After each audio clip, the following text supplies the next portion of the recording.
Viagra and Cialis, they increase blood flow down there. That's why you can physically perform it, but they do nothing.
Yo, you gotta get this palette linked up.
Hi, my name is Rose Hershey. We live in Millersville, Pennsylvania with my husband and our 3 boys.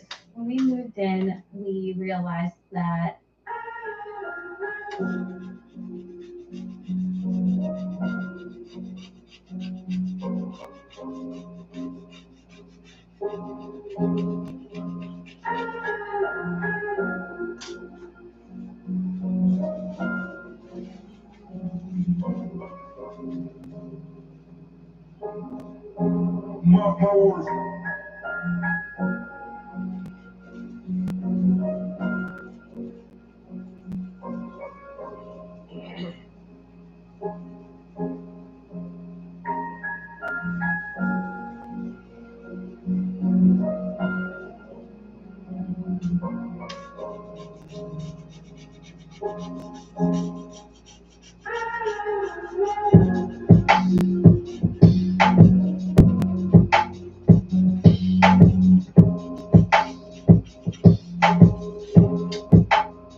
Wendy. I hope you guys win. Y'all guys won the last one, 1-0, right?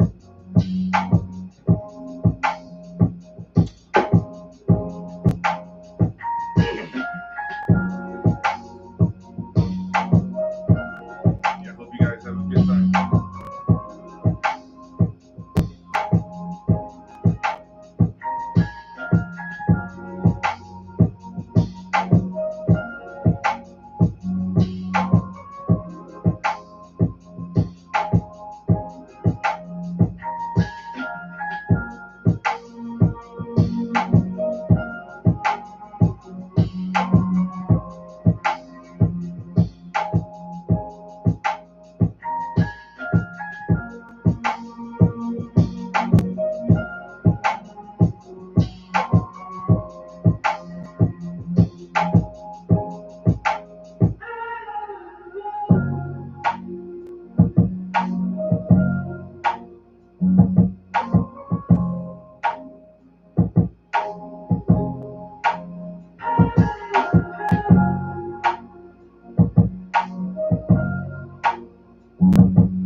Yo,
good morning.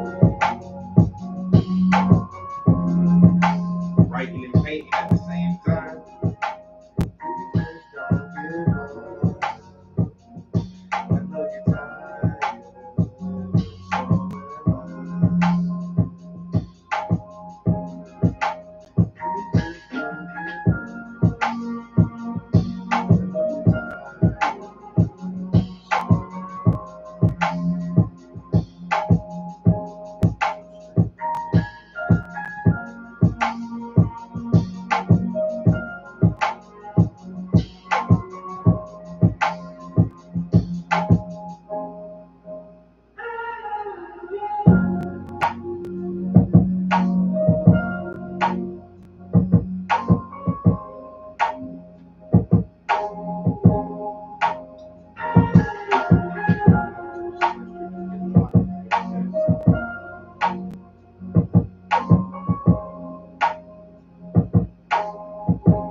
Damn, I just had a bar. I don't think it'll work.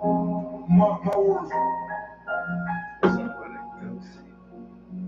First string, push string, touch strings, touch strings, touch strings, touch strings.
Wood grain, wood grain, wood grain, wood grain.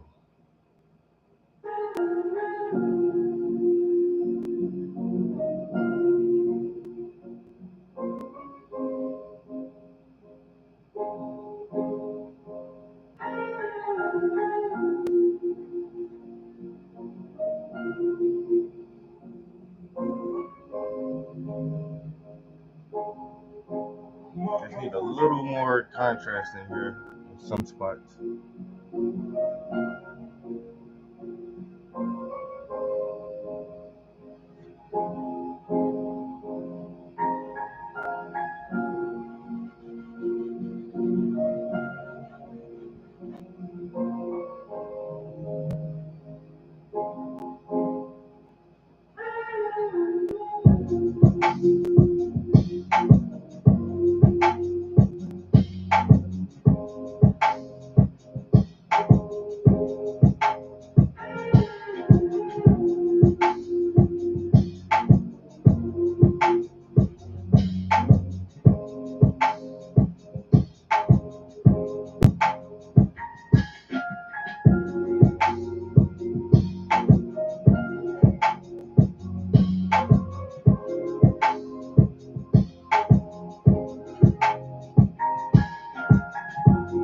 Boy, painting wood grain early in the morning.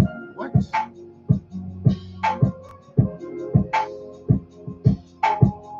I'm that dude, man. I'm just that smooth. Hey, life like a movie. All these chickens wanna do me, but they cannot do me because I move too groovy. Monica and Susie, they both some little floozies. They couldn't even move me.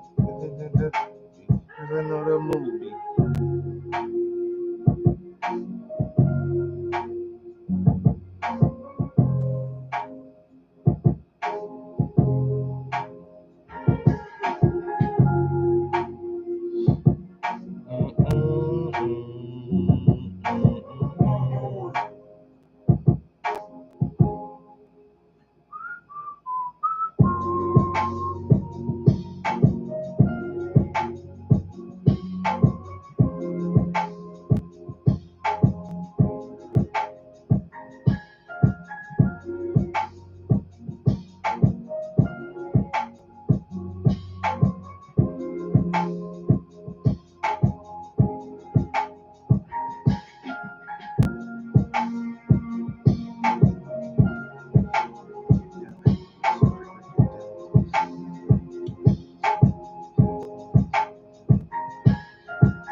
Omizu, good morning, bro.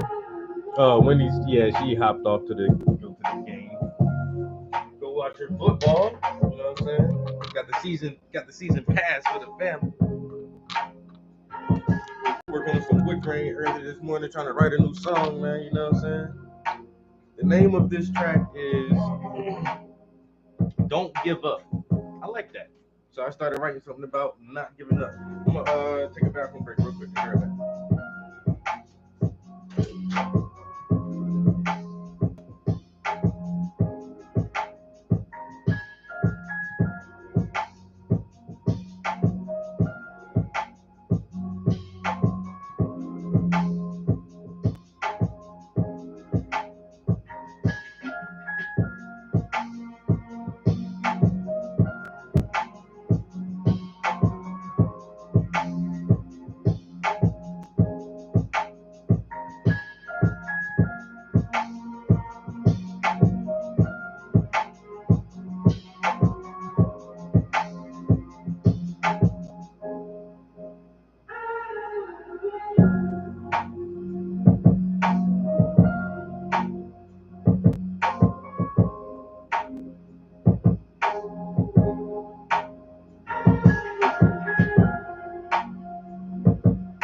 Please just don't give up. I know you're tired, but so am I. Please just don't give up. I know you're tired, but so am I. That's all I got for the book. I know you're tired.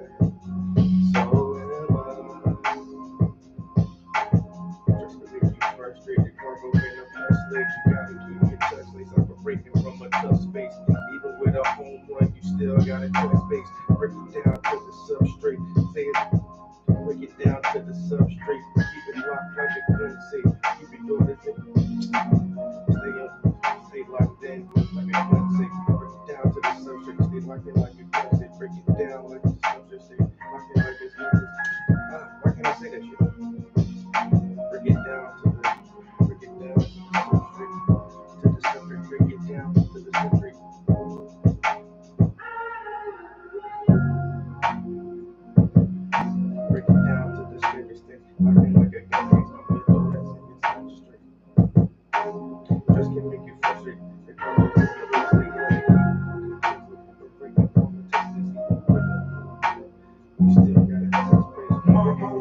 the substrate. Stay acting like a currency.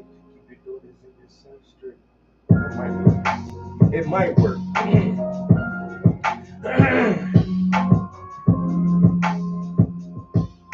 The stress can make you frustrate. The combo on the straight. Gotta keep it just like so bring it from the touch space. Even without home run, you still gotta touch space. Break it down to the substrate and stay looking like a gun says. Keep your daughters in the substrate and stay looking like a gun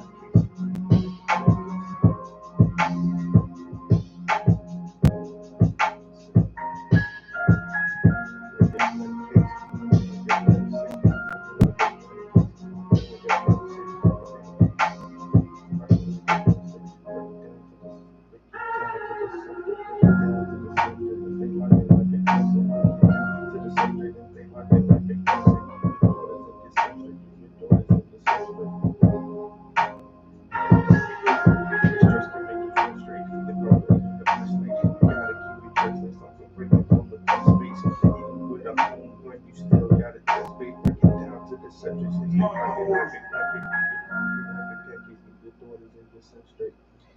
Might go. Challenges. There always will be challenges. Now how you gonna balance it? You gotta make decisions. You gotta make decisions. You gotta balance it. You gotta make decisions.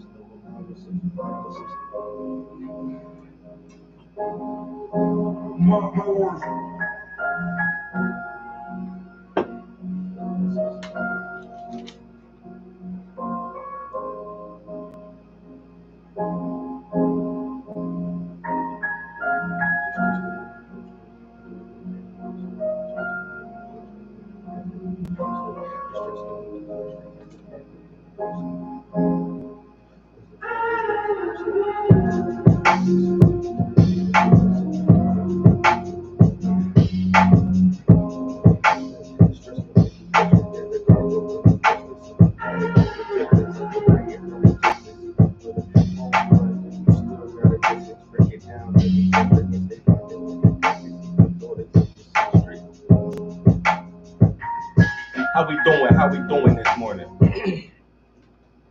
So it says, the stress can make you frustrate because the car broke and the bus late. So you got to keep your chucks laced, operating from a tough space. Even with a home run, you still got to touch base. Break it down to the substrate and stay locked in like a gun case. Keep your daughters and your son straight. So I think I may do a couple of 8-bar verses.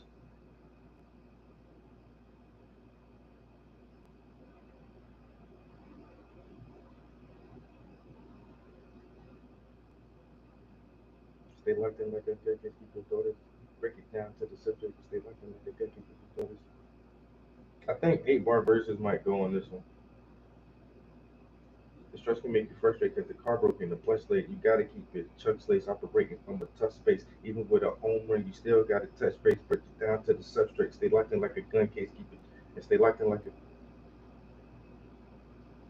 Not and no. Break it down to the substrate.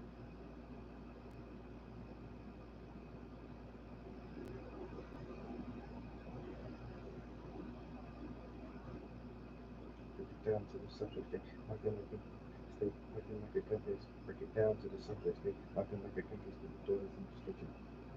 Keep the daughters. Stay locked in like a gun case. Keep the daughters. Stay locked in like a gun case. Keep the daughters in the street. Yeah.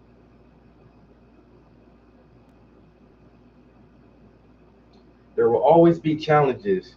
Now, how are you going to balance it? You got to make decisions. No analysis paralysis.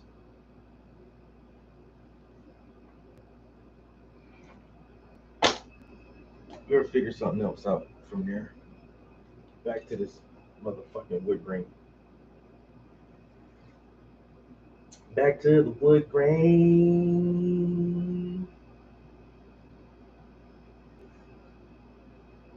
Back to the wood grain. Back to the. Am I choking on my spit? Goddamn. Back to the wood grain.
All right, we're gonna be back at it.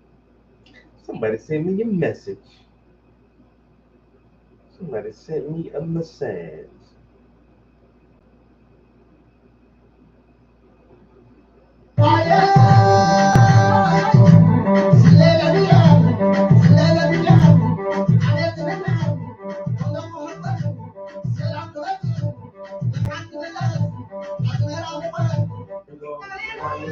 Nothing beats a Jet2 holiday.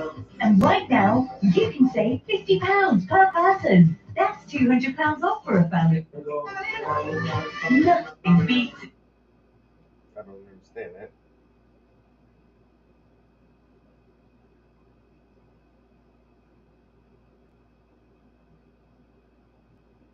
I definitely don't understand that.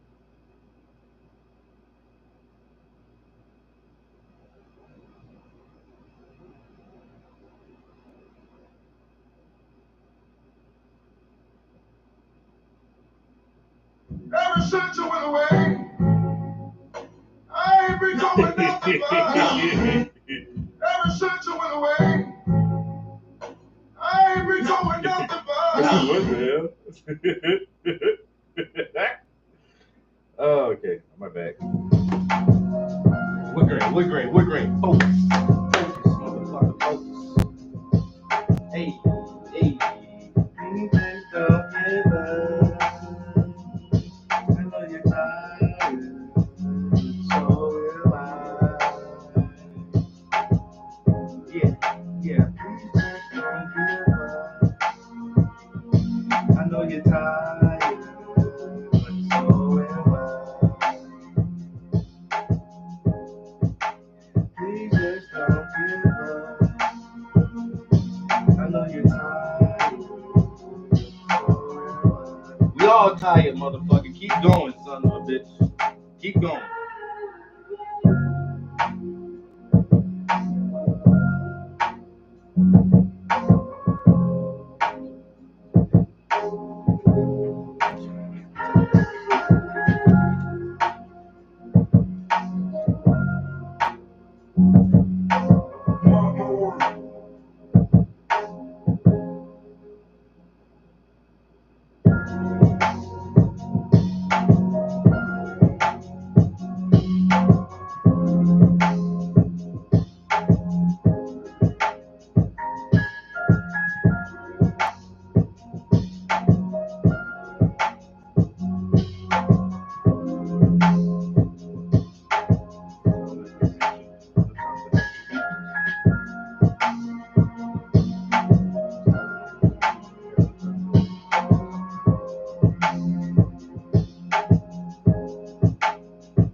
My words.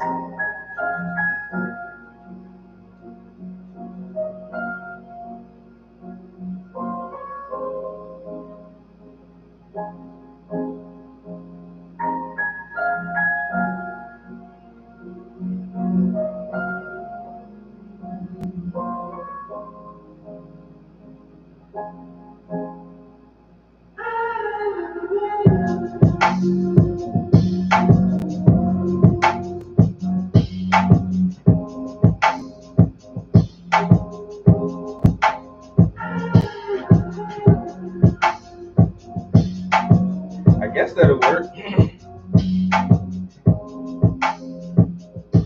Because there's not a lot. I don't know. These bars seem short, but it has a lot of syllables in it. So there always will be challenges. It's the same length as you got to make decisions. There always will be challenges. 8 syllables. You gotta make decisions. No, that's on the fucking side. Decisions. Decisions. Yeah. No analysis paralysis. It still works. It's like 7 or 8 syllables per bar.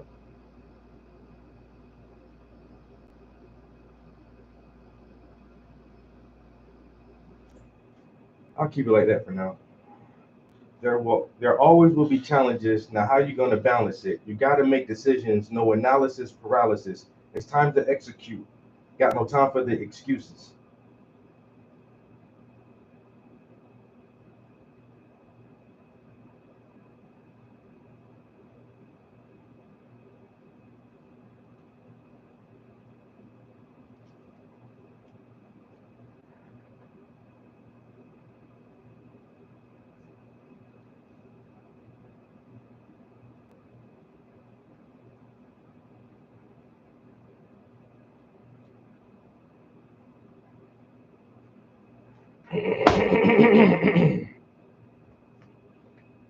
We'll see.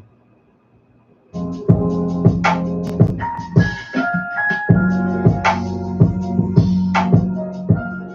right. If I could do 2 8-bar verses, the hook, which is short, the hook is only 3 bars, but it'll be stretched out. A hook, 2 8-bar verses, and then a long ass, like not necessarily a third 8-bar verse, but maybe like a decent bridge or something. Or like a chorus, a 4-bar chorus that repeats twice. We'll figure it out. This is gonna be a simple song. I'm not trying to be overly complex with this one at all. I just like the beat. I just felt like writing to the beat, you know? Oh. I know you tired, but so am I, motherfuckers. I don't give a damn about that. Hey, don't give up, bitch. Keep going. Keep going. Just please don't give up. We all fucking tired.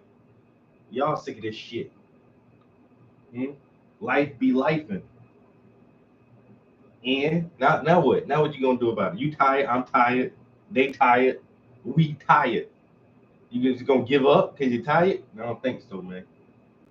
That ain't how champions are made. You know what I'm saying? That ain't where winners come from. Because the quitters never win.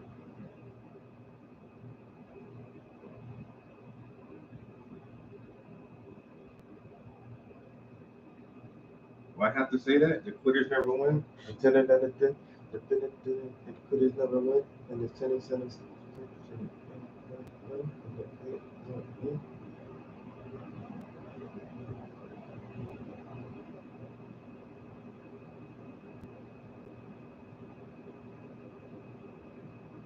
You trying to then quitters never win.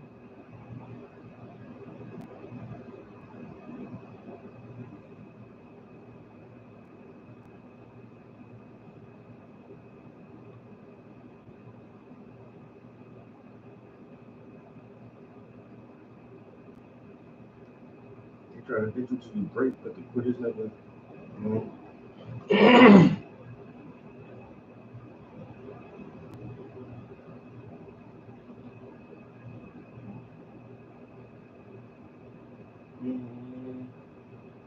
Quitters never win. We'll figure out a way to put that in there. Somehow we'll get that in there. That might be in the chorus part I was talking about.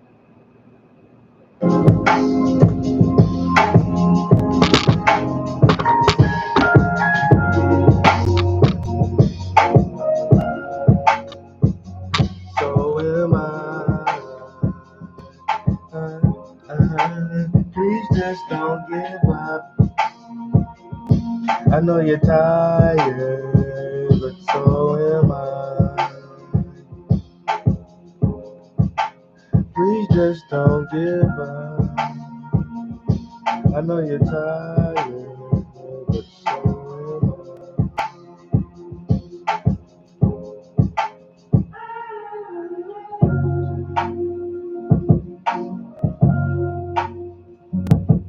Try to bend you till you break, but the quitters never win. So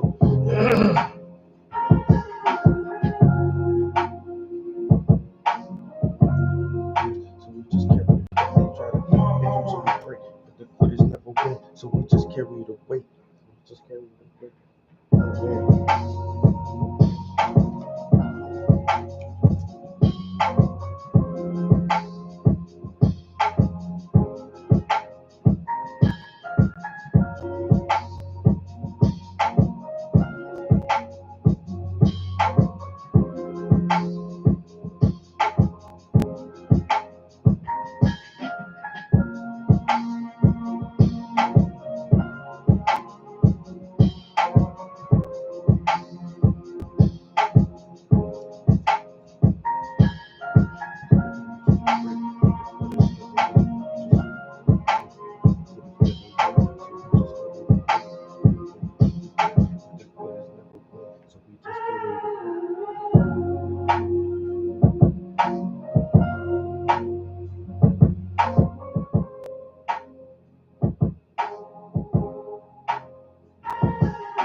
They try to bend you till you break, but the quitters never win, so we just carry the weight.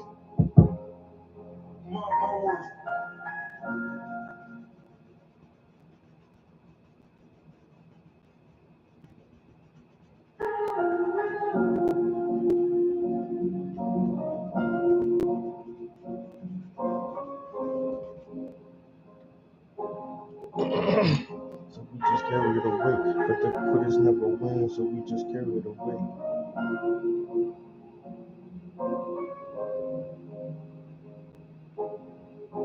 My words.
Man, oh man, that boy up on that wood grain. Yeah, I do my little hood thing. Yeah, I get up on that wood grain. Yeah, and I do my little hood thing. Yeah, up on that, up on that wood grain. Up on that, up on on that wood grain. I do my little hood thing.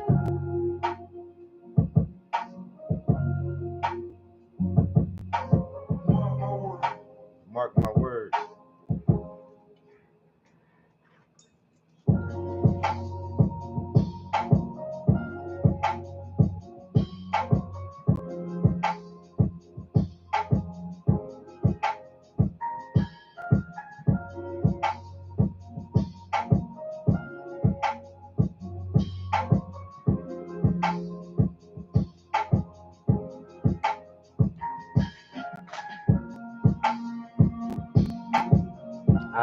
Appreciate it, big bro.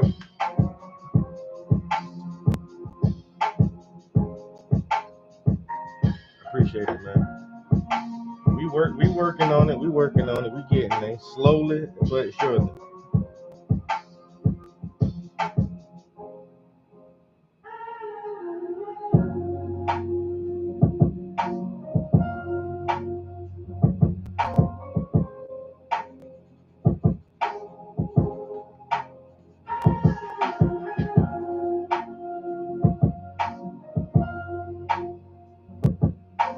This flow super clean, boy. I can eat off that motherfucker. What is this? Did y'all polish that? What was that? That old furniture, the wood furniture polish. Damn, I can't think of the name. Oh,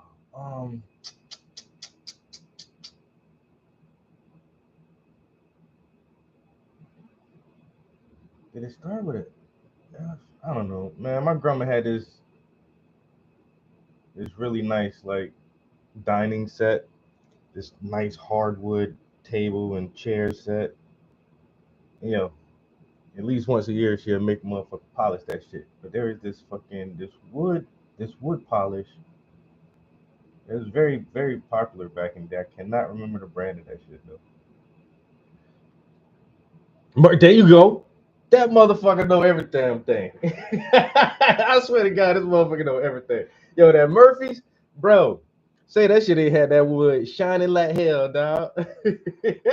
Yeah, and it always smelled so good too.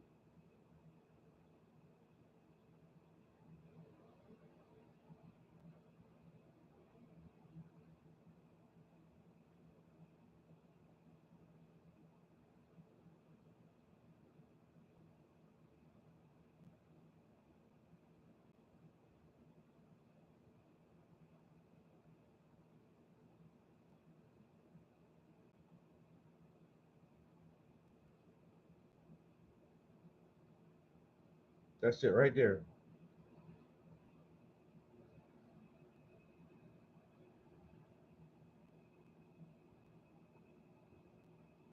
The wood, the old English.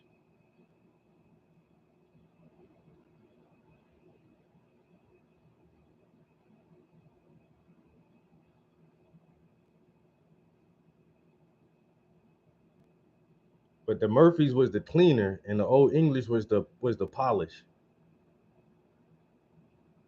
And we had both of them shits, yo. Grandma did not play about her hardwood, yo. But like you say, man, you know that shit just got polished because that shit is sent up the whole fucking house.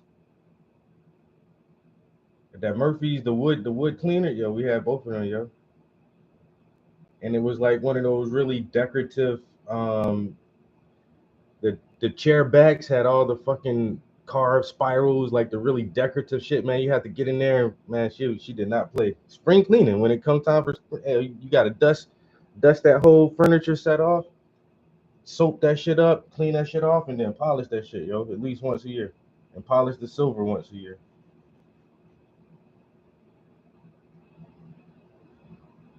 Yo, it smelled so citrusy, yo. He said, "Don't." Yo, the tips. No, we had the little sham cloths. You had to pour that shit in because some of the spirals, bro. You had to like you couldn't even rub it. You had to like stick the cloth in there and fucking buff that shit. I wonder who. I think my aunt. Like when my grandma passed away, I ain't gonna lie, yo. I believe no, because I was a teenager in my late teens, I guess. But I think my aunts were kind of fighting over some of my grandma's furniture. Her china cabinet. She had this set of like this some red dishes. Like the glass was red, like almost like blood red. Yo, it was a weird dish set. And then I do remember her too having like a set of Norman Rockwell saucers, like tea saucers. But her dining set, I don't actually know who got that. Like I don't know where that's at right now. I can't think of anybody house I go to that has that dining set. I need to ask my aunts, like, yo, what happened to that wood set that I had to fucking polish and clean all the damn time? Who has that? Where did that go?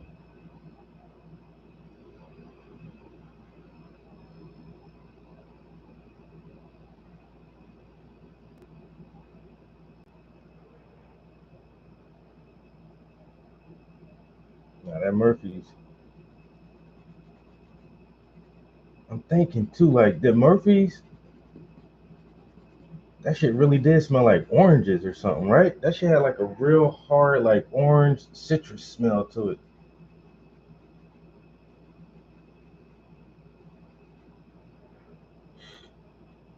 Mm-hmm. Bringing back memories. House smelling like goddamn furniture polish and kerosene. See,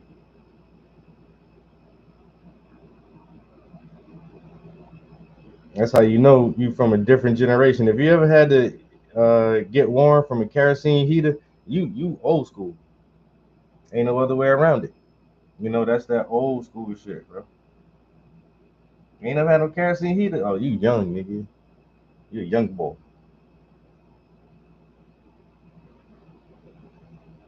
I'm talking about going to the gas station and filling the car up with gas and filling the jug up with kerosene.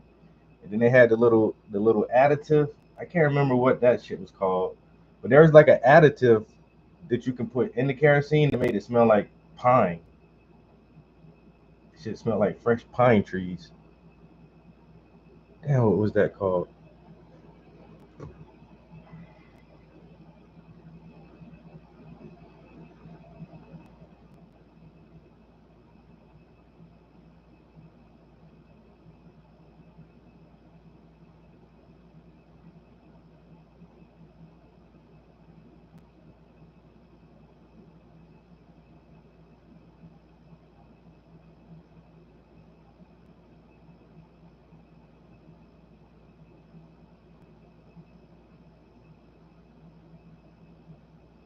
It was one of these right here. Wick cleaner. No, that shit used to come in the green.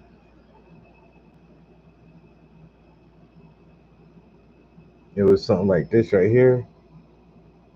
And all you had to do was like add like a cap or two. Like once you put the kerosene into the heater itself, you'll take like a cap or two of this and pour it in there with it, and then that should have made the kerosene smell like pine, yo.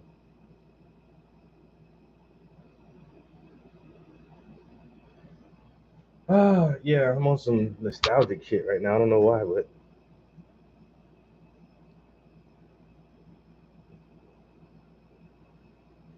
we from a different generation, people. You know what I'm saying? Everybody can't be a part of this conversation. That's different. That's a different time. I'm starting to feel like my mom and my grandma now. Honestly, knowing shit that young people will never experience. We'll never experience that shit. I know there's like a major highway back in my home area, and my grandma was like, I remember before this was here, and I remember when she was telling me the story, like I could not fathom the fucking highway not being there. Like, damn, grandma, how old are you? How old are you? You lived around here before the fucking highway was here. She was like, yeah, because we had what now it's called Hartsville, the old highway. And she's like, you know, the old highway? I was like, yeah, and it's like this 2-lane back road. And she was like, no, that was the highway. Everybody traveled on that. I was like, well, goddamn. Y'all went from that 2-lane back road down there in the woods to fucking 4-lane big ass highway. I can't imagine like what that transition was like for people back then. Like, oh, well, you can get to the next county super fast now. But now when I see roads and shit being built, different parts of the highways and shit around here, like other people think, oh, it's always been like that. No. But them stories about the quarter, you know, my grandma tell me she'd get a quarter, 25 cents, and go to the store and get a soda and some fucking popcorn. Or she can go to the movies and buy a comic book. I'm like, God damn, how much shit you get with a quarter? She's like, movies is only like 5 cents. Everything used to be like 5 and 10 cents.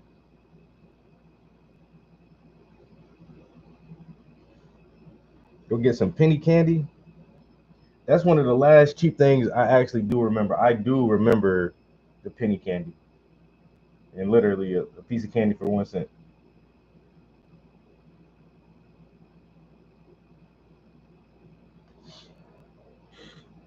And that's where I started my first hustle at with penny candy.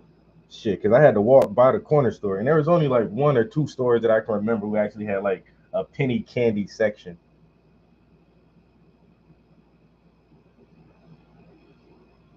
I had to walk by the corner store going to school. So we had juice boxes at lunch, but that shit, a juice box didn't come free with your lunch. You had to buy a juice if you wanted it. You'll get milk for free. And there was sometimes they gave us free juice, a different kind, but the one you paid for was like the good sweet juice. And those shits were 25 cents for a cup of juice. So no, it was 35 cents. I asked my grandma, can I get some juice money? And whenever she did have, 35 cents to spare for juice money,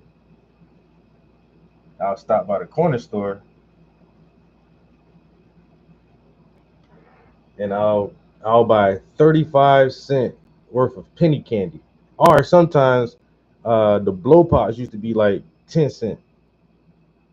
I'll get some penny candy and get a couple blow pops, and then I sell that shit at school. Yo, I sell blow pops for 25 cents. You got a quarter, I give you this blow pop, and then I'll sell the penny candy for like 5 cents a piece.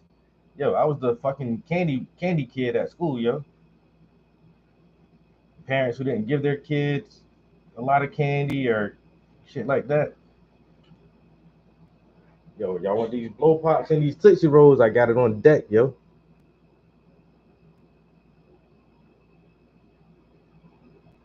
Yo, it definitely goes back to the horse and buggy shit, bro. Like you say, like where the old highway is at, it's normally like right around a bunch of farmland and shit. It's not in the woods, but it's definitely a farmland route. And so that's where, a lot of the movement and transportation was at. So you might as well build, the road by that to accommodate people who need to move a lot. And then you can see where the new highway is built that is like not out by so much farmland, but then there is still a lot of farmland on the new highway route. I mean, South Carolina, very rural, very farmlandy. One of the last states that still does have like a lot of private individual farmers. Everything isn't like corporate conglomerate farming. There's still a lot of independent people do corn and cotton and soybeans, and I think there's some wheat in my area. It's mostly corn, cotton, but some years people will rotate crops and do something different. Some beans.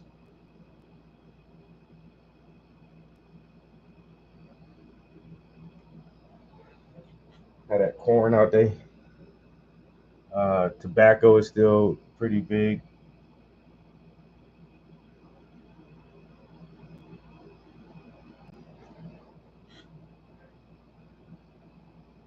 Damn, is it time for another bathroom break already? Holy shit. This coffee be doing me dirty. That's how I really mostly just drink coffee on the weekends in the house. Because, like I say, man, if I drink that shit when I'm at work every morning, I see some people just drink coffee every morning at work. I'm like, how is y'all not pissing on yourself right now?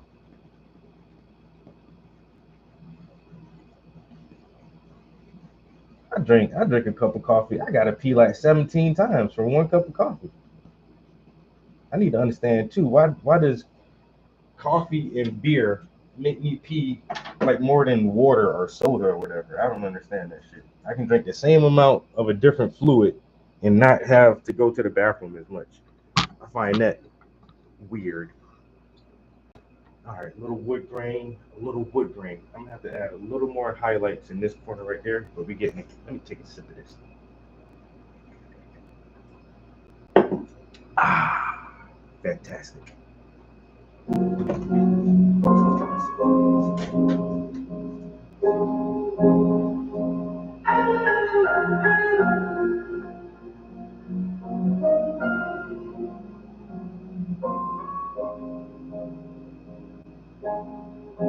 Mark my words.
He said, I better point, but anything I drink gonna make me pissed. God damn, it don't even matter. Mark my words. Mark my words.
figure that out.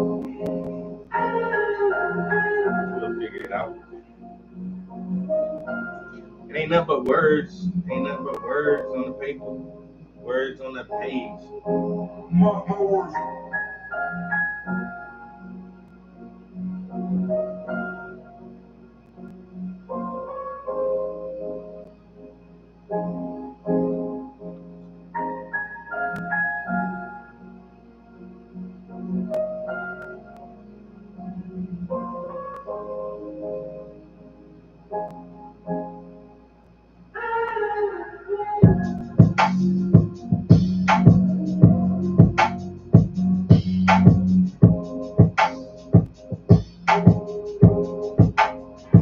Uh-oh.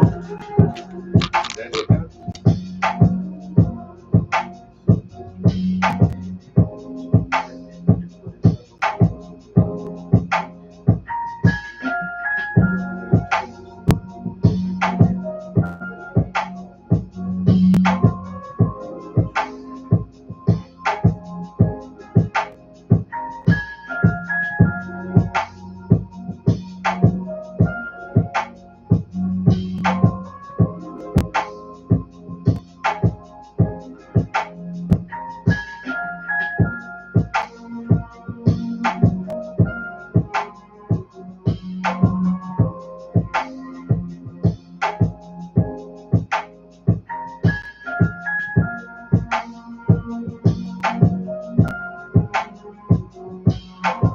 All right.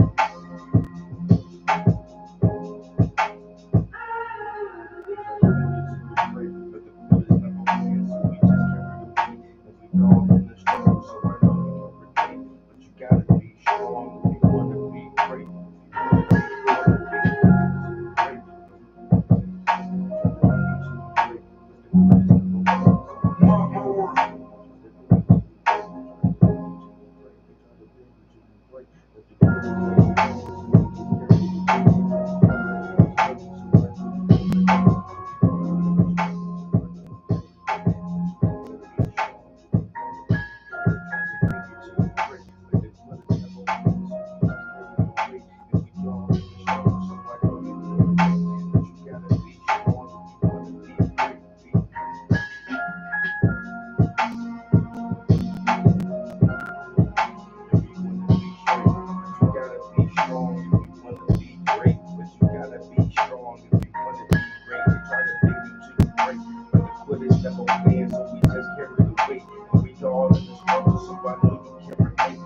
Gotta be strong if you wanna be great. Be great, be great. If you wanna be great, yeah. If you wanna be great, they try to bend us till we break, but the quitters never win, so we just carry the weight. And we all in the struggle, so I know you can relate. But you gotta be strong if you wanna be great. Be great, be great.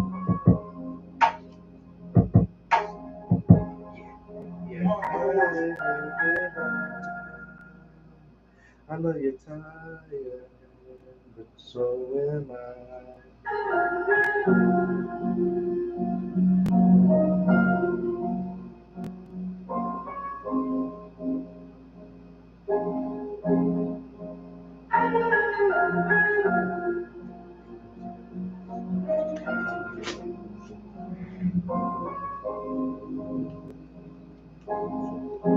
My words.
Mark my words. Mark my words. I'll give it a break in a minute, guys. I'm almost done, I think. I need like 1 or 2 more bars, and then I'm done. We just started writing that this morning.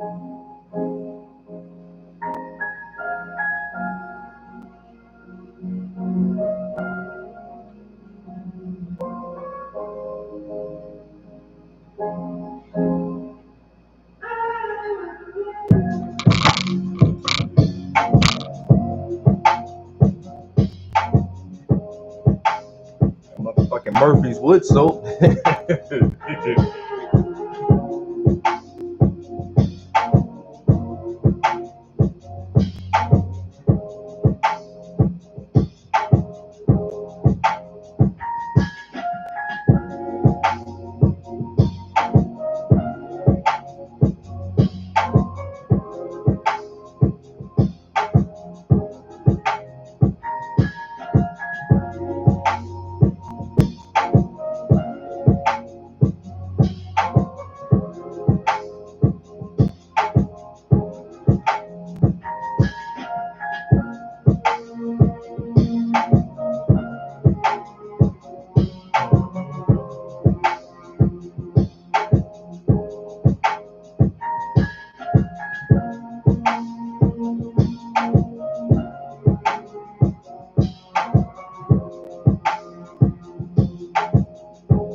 Okay.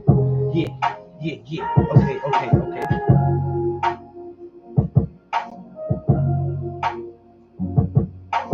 Mark my words.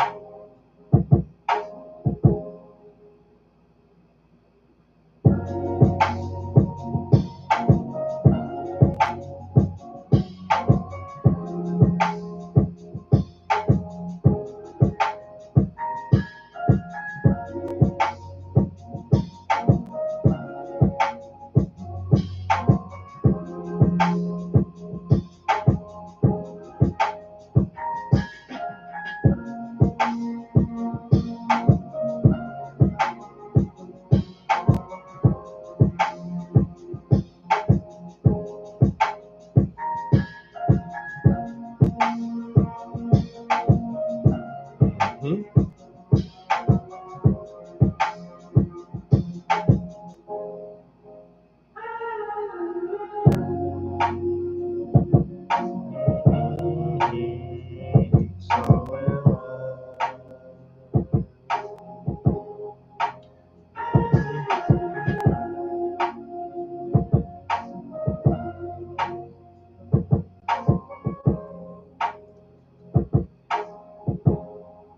Mark my words. Don't give up.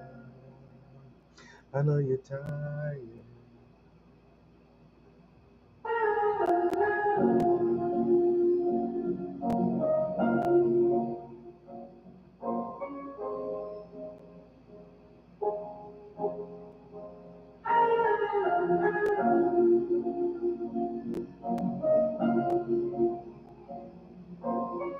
So am I. Mark my words. Please just don't give up. I know you're tired. So am I.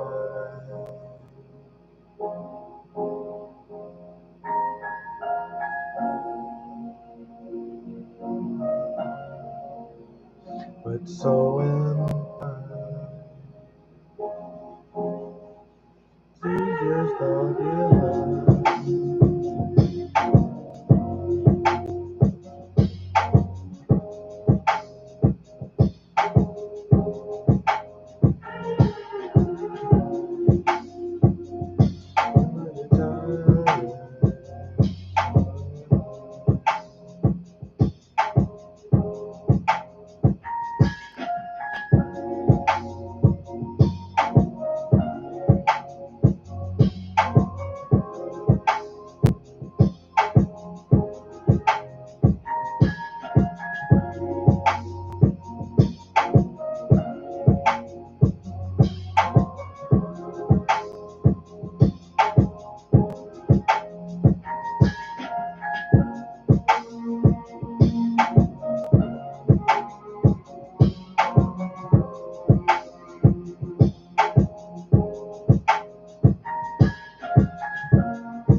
I might have to go to the grocery store today. Damn.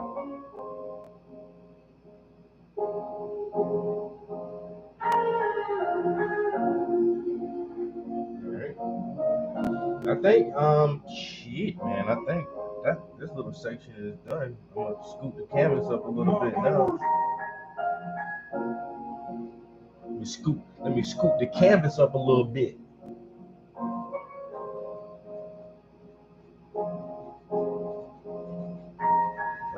Okay. We're getting somewhere. I don't know exactly where, but it's somewhere, you know. Where we gonna end up at, you know?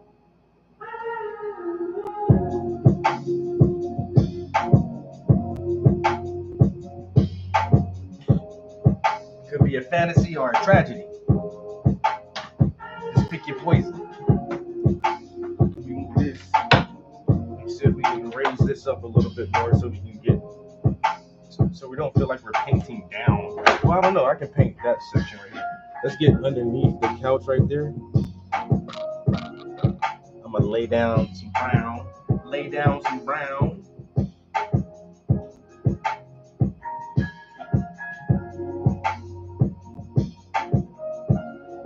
Put the smack down with some brown.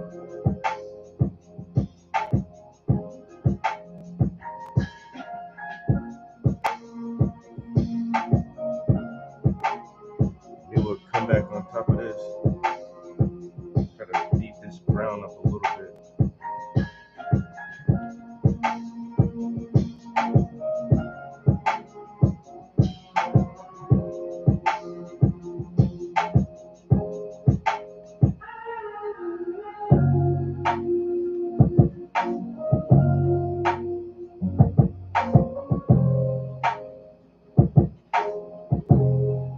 Definitely has a sharp edge right here on that shadow. A pretty sharp edge.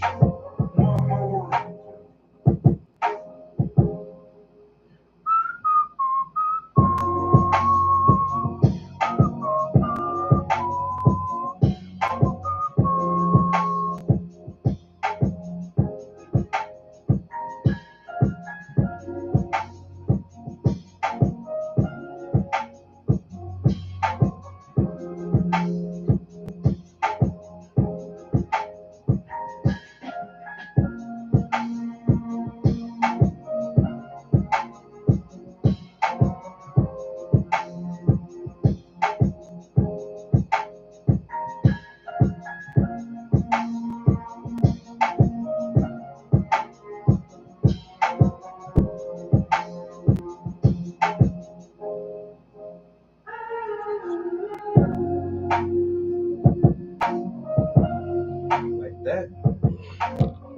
Yeah, it might be too much, honestly. We'll see. I'm gonna fade it in. Fade it in.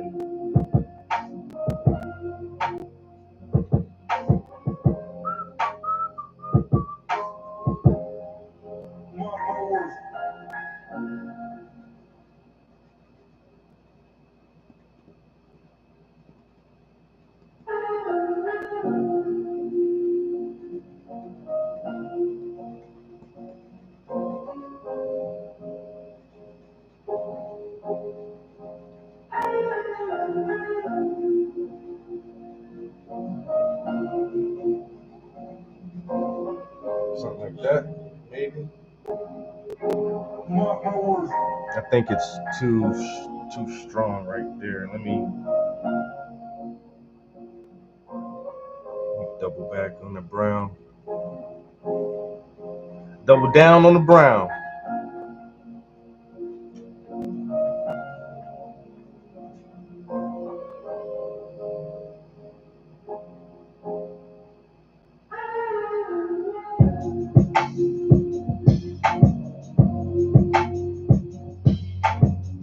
Double down on the brown. We in there.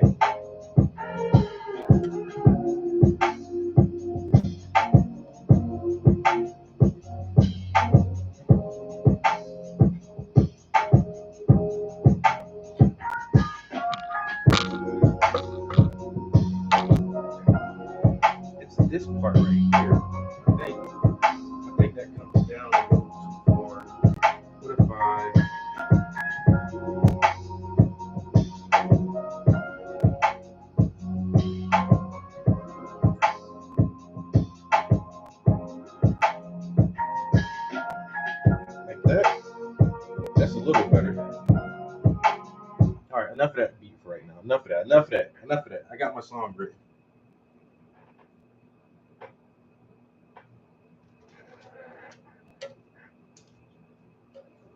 The last bar is going down right now.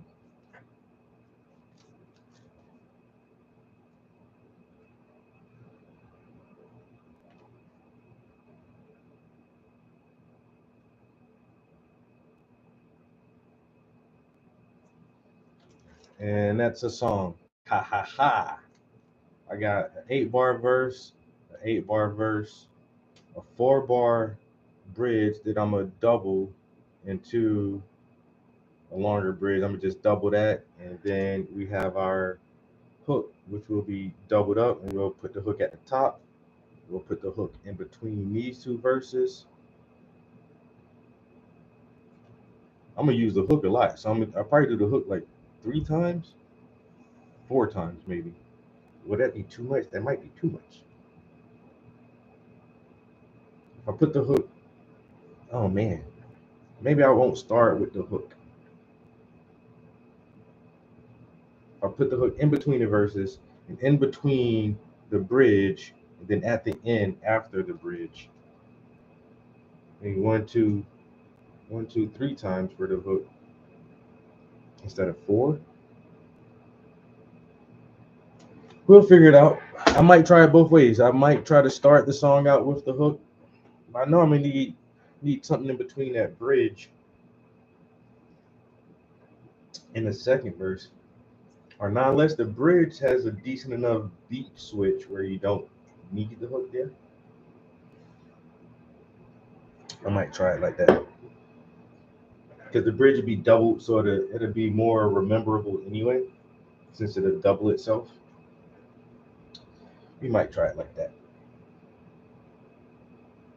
Okay, we got this shadow. We have this right here looking pretty, not great, not great, because I see something here now. Damn it. I want this. Be a little straighter right there. Bro, I woke up to go to the bathroom this morning. Well, I think I went to bed like 8:30, 9 o'clock. Man, I woke up at like 12:30. I had to pee. And I could not go back to sleep. Man, don't you know I got on Death Stranding for about an hour and a half? I was like, fuck it. I was like, you know what? I'm just gonna play some video games real quick. And so what I was doing last night was not really running any missions. I just started back building roads. I swear that's like one of the most tedious, boring parts of the game. But once you get it done, it helps out so much, yo. So I built like 2 more sections of road, and I built like 2 sections of the monorail. So now I got a new mine. I brought a new mine online and got that monorail connected to one of the distribution centers. So that took a lot of fucking driving, a lot of goddamn claiming materials from this place and that place to get enough materials to put into the fucking junk. And then the road itself, oh my God, bro, I just did so much shifting around goddamn building supplies to get that shit done for like an hour and a half. I ain't run no missions, just trying to build the fucking roads up. But I got a lot of road and a lot of monorail put together now, so we're in business. And like the northern, a lot of it was in the more northern part of the map, I think. Now I'm about to get, I think the next set of missions is going to lead me farther out, because I really haven't been to like the big ice cap mountain in that shit yet, or snow cap. There's a mountain that got snow on that shit. And so we haven't seen any snow in Australia yet. Or is there snow on that mountain? It looks like it. But I think that'll be the next area I start to go to. But there's also like a few other little side missions I want to run for the last commander or whatever, that the last survivalist, not the survivalist, commander, one of those guys. They give you a silencer to your sniper rifle. And I want that shit bad as hell before I start doing more missions, yo. So I think I may just run some side quests for that guy until he gives me that fucking silent sniper rifle, and then I'll move forward with more main quest line missions. And while I'm doing the missions for that guy, at the same time I'm still trying to build up some more roads and stuff.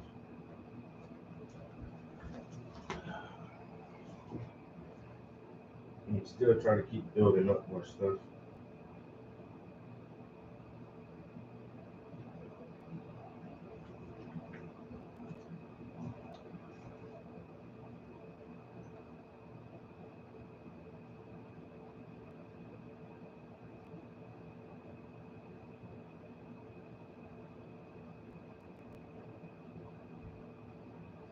I'll be right back, guys.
Really a cupcake, but I am super baked. Instant mood camp. Moody's third-party tested. The Joe Rogan experience. When I was stationed at Portland Air National Guard, my job there was an airfield manager, so I would interface and work a lot with the F-15 pilots at the unit. And so there had been an airspace incursion that had taken place when I was still at the time with the Guard. And I remember kind of talking to some of the pilots about it, and I was like, what was that? And they're like, we can't really talk about it. No one really wanted to address it. And so from what I gathered, that had been likely a UAP. And so that kind of was my perspective. Granted, I also grew up in the generation of the X-Files and, I don't know if you remember 94 Independence Day. So like, for me specifically, I didn't look at it with like a crazy lens of perspective. I'm like, you never know if, we're the only ones out there essentially. But why did you assume that if it's a top secret incursion that he couldn't talk about, that it wasn't just a military craft from another country? Because of the way that he was discussing it. What did he say? So he had been, he didn't want to, from what I gather, get taken off flight status. And he's like, I really can't discuss it. We couldn't really identify it essentially, and it had outperformed them. And so that was my first, from a military perspective, kind of experience with someone who basically, there's a stigma within the flight community. Do you want to lose your security clearance? Is there this level of crazy that people kind of brand that will stick with you and kind of ruin your career? But doesn't he have instrumentation on his jet? Well, at the time, right? So it's an older platform, but he really didn't want to even talk about it. And I bring that up because now with our investigation and the task force that I run, actually the reason why the task force was formed was because of an event that happened at Eglin Air Force Base where both myself Representative Matt Gaetz and Representative Tim Burchett actually had responded and gone to investigate multiple Air Force pilots that had come forward in regards to UAP incidences that had occurred. They were alleging that the Air Force was covering it up. Interesting. Yes, that was that, and like I'm happy to go into detail on that one, but what I will tell you is the stuff that I saw at Eglin, how the military responded, me being, a former service member, and then ultimately what I saw was the pushback of the military not even wanting to share with Congress information, which is a big problem because when you have Congress that's supposed to be the advocate and voice for the American people, the oversight body, and you're being denied access, not just from a base commander, but high level up at the Pentagon, even Secretary of Defense, it's a problem. Do you think that it's possible that these are U.S. vehicles that are top secret?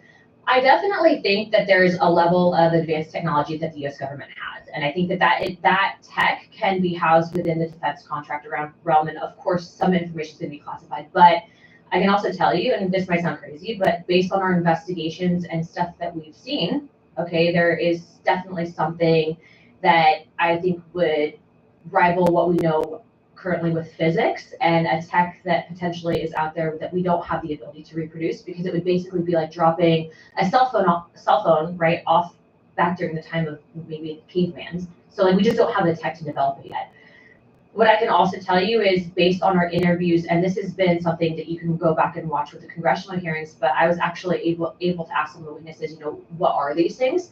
And they keep saying interdimensional, and then when you talk about the interdimensional aspect of, are these things pre-existing, maybe outside of what we currently know as our own dimension, that stuff can kind of all sound crazy, but at the end of the day, my job as an investigator is to receive all the information, decipher it, and then ultimately from a congressional aspect, if you do have contractors that are withholding information or operating outside of the purview of the federal government, there's budgetary issues, but there's definitely something that I can tell you with confidence that exists that we don't know how to explain currently. So when you say that it operates outside our understanding of physics, what specifically are you saying? What happened? To I guess break it down in simple terms is that I think that some of the tech that exists, that whatever these things have, these energy things have, well, they call them interdimensional beings. I think that they can actually operate through the time spaces that we currently have. And that's not something that I came up with on my own. That's based on stuff that we've seen. That's based on information that we've been told. And then also too, I think that there's this historical aspect of, this gets into the deeper theories and concepts of religion, and I think the history that we currently know, and that kind of spins off into another topic of, you have the modern day Bible, you have this aspect of Bibles that are books of the Bible that have been removed that explain and kind of touch on these topics. And I think that we're in a time and age where you have such a vast amount of information that we have access to via social media, via your cell phone, via the internet. And so it's really changing the way that we understand, the origins of life and the spiritual reality that we know. When you say interdimensional beings, that they know that these are interdimensional beings, how do they know that? I really want this AK, but this is going way too slow. Let's go ahead and get these troops. Oh my goodness, that is so helpful. Okay, let's get these little babies out of here and get this minigun. Based on testimony would be based on witnesses that have come forward, but what I can tell you So the is witnesses just were told that they were that they've seen things, and what I can tell you without getting into classified conversations is that there have been incidences that I believe where very credible people have reported that there have been movement outside of time and space. That's very vague. Yeah, so look. Unfortunately. Yeah, look. Have I seen a portal open? No. Have I seen a spaceship? Personally, no. Have I seen evidence of this? Yes. Have I seen photo documentation of aircraft that I believe were not made by mankind? Yes. Is there historical significance to this? Yes. Is there multiple events that go back to, I would argue, maybe even before the time of Christ that have documented this in text? Yes. So do I believe that the government has access to certain technology? Yes, to an extent. And I believe that certain contractors potentially have back engineered this tech. I think that that's what can explain the advancements that we're seeing, but I also believe that this is a dangerous level of hidden information from the American people, because if you have an aspect of the federal government, which I can tell you, I, with 2 other members of Congress, were denied access to information at Eglin Air Force Base pertaining to whistleblowers because of the fact, and we can get into that story and what happened at Eglin in a second, but we were denied access and told that we don't have security clearance or the read-in authority on a special access program. That's a problem, because I'm supposed to represent and be an investigative body, and you have then people who are unelected that are operating basically in secrecy, and that's a problem. That's a big problem. And so how do these people have the authority to do that? I think it's been decades of classified secret information, and also this aspect of the intelligence community that's been empowered.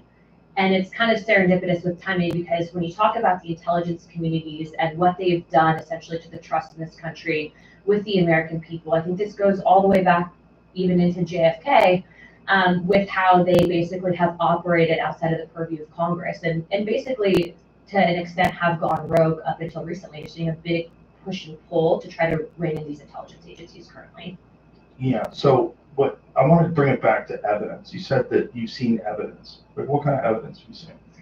I have seen photos. I have seen. What have you seen photos of?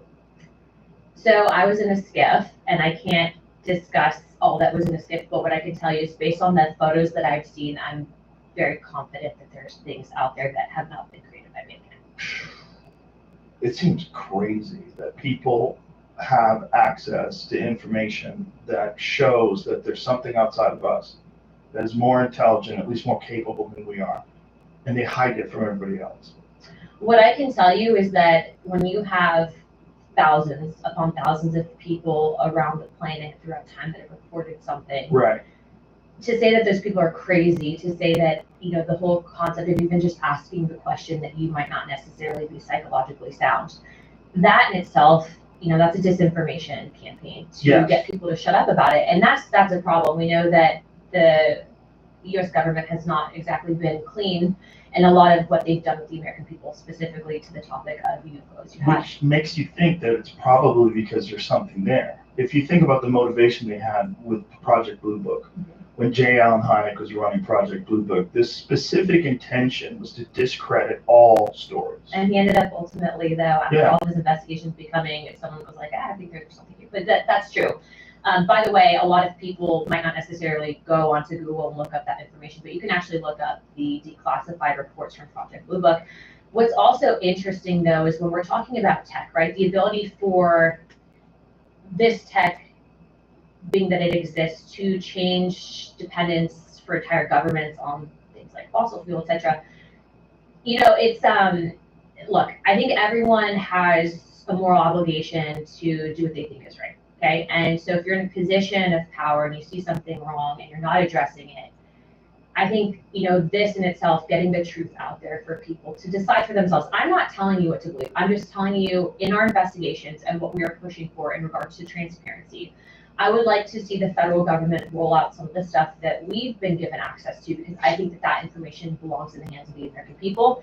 And it's not even just the US government. I mean, there's other countries around the world that have done certain things like this. Now, look, I've had a lot of crazy people show up at my office and say, you know, I've heard it all. Yeah, I've been to Mars. You know, I have a chip in my brain, all this stuff. They all have chips. We had this one guy that showed up that was like trying to give us a USB. He's like, put this in your computer. They're gonna kill me for this. Like, runs away. And I'm like, I'm not putting that in my computer. But based on our investigations, what I will tell you is, you know, there's been 2 members of Congress that are actually helping to lead out these investigations with me. And the reason I say that is because up until last Congress, if you even said the word UAP or UFO, people actually told us that if we went forward with these investigations, that we were going to ruin our political careers. And so, you know, we're in the mindset of, well, like, why wouldn't we ask these questions? And also, too, if no one wants to touch it, like, there has to be something here, right? Right. And so in these investigations, I mean, the amount of people that will come up to us, very successful people, to multiple members of Congress that believe the same thing, it's definitely changed in regards to the stigma that used to exist about disclosure and all this. And so what we're trying to do currently was there's a big documentary that was filmed about 1.5 years ago. We're trying to get a screening up on Capitol Hill. But look, I think a lot of people say, well, this is a distraction from everything else happening in the country right now. And all I'm simply trying to say is it's not a distraction. The people that are kind of helping to divulge all this information, you have an intelligence community, you know, Tulsi Gabbard, Radcliffe, Kash Patel. They have been truly, in regards to our other investigations, extremely transparent and wanting to get this information out. But it doesn't mean that within these intelligence communities there isn't pushback. And so part of the reason why the task force was formed pertaining to things like UAP, pertaining to things like the Jeffrey Epstein stuff, pertaining to things like the JFK, MLK, and RFK investigations is because even though we don't hold declassification authority, what we're trying to do is push these agencies and be, if you will, the pit bull and the attack dog on trying to get this information released. And to a lot of these agencies' credits, they've been extremely transparent, and we have gotten wins specifically on the JFK stuff, and we're still looking to declassify and ask specifically on the UAP topic. What would be the rationale for keeping a photograph of a known absolute not of this world craft from the American people or from the world? Why would anybody think that that would be the smart thing to do, is to limit the access of that information to a very small amount of people? I think that part of the fear is that you have advisors that think that, you know, the American people or humanity might not be able to handle it. Right? There's this like protective complex, but then also too, I think when you are talking about these things, for a lot of people, I think that it kind of can rock your world a little bit in regards to where you stand in a faith perspective, and then also too, an aspect of, well, how do you even begin to explain it? And all I'm going to say is, look, and we can go into some of the books that were removed from what we know as the modern day Bible, but I read through the book of Enoch multiple times. And I'm not saying that these things are angels, okay? That's not at all what I'm saying. But what I am saying is that depending on where you are in regards to your whole perspective on whether or not God exists, like I believe in God, I'm a Christian. There has to have been, and there's admissions that there was other creations that God made, but that we were most prized creation. And so I think that this can open up a bigger topic of discussion.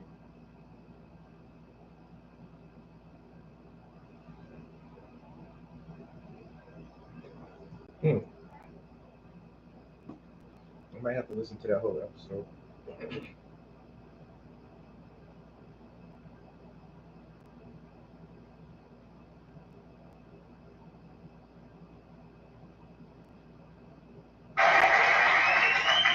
Now this next piece of material is real simple. It's called Free Floating Hostility.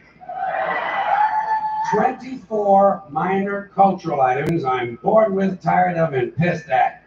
So I hope you're ready for a little random anger. People who make quote marks in the air with their fingers. Are you tired of these people yet? He said he was sober. Hey lady, eat me!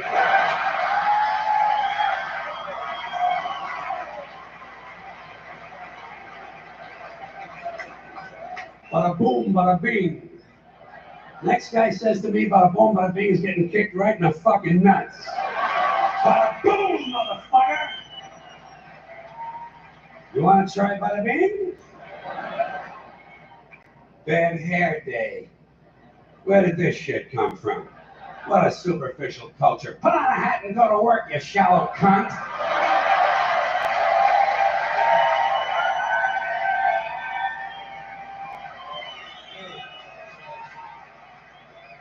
It's a good thing Lewis and Clark never had a bad hair day.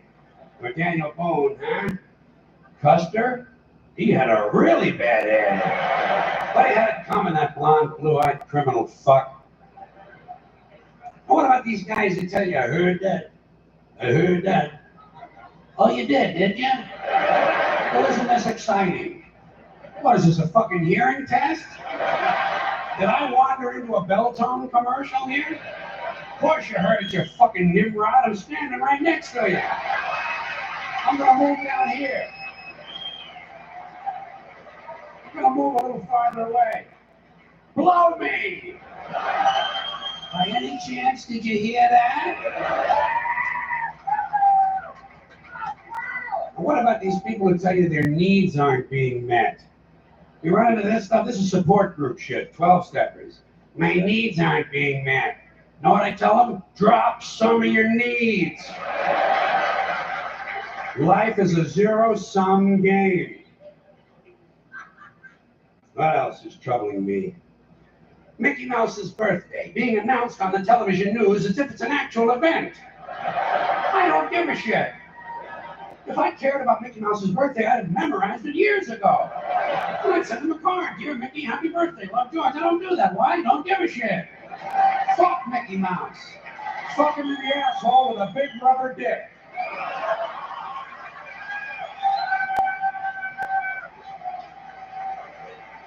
Then break it off and beat him with the rest of it. I hope Mickey dies. I do. I hope he goddamn dies. I hope he gets a hold of some tainted cheese and dies lonely and forgotten behind the baseboard of a soiled bathroom in a poor neighborhood with his hand in Goofy's pants. Mickey Mouse, I want to know when the world takes our country seriously. We waste valuable television time informing our citizens of the age of an imaginary rodent. Now let me ask you this. The two pandas in the zoo, do you care if they fuck? I don't. Why don't they stop telling me on the news the pandas didn't fuck again this year? I'm not concerned. I have no emotional stake in panda fucking, all right?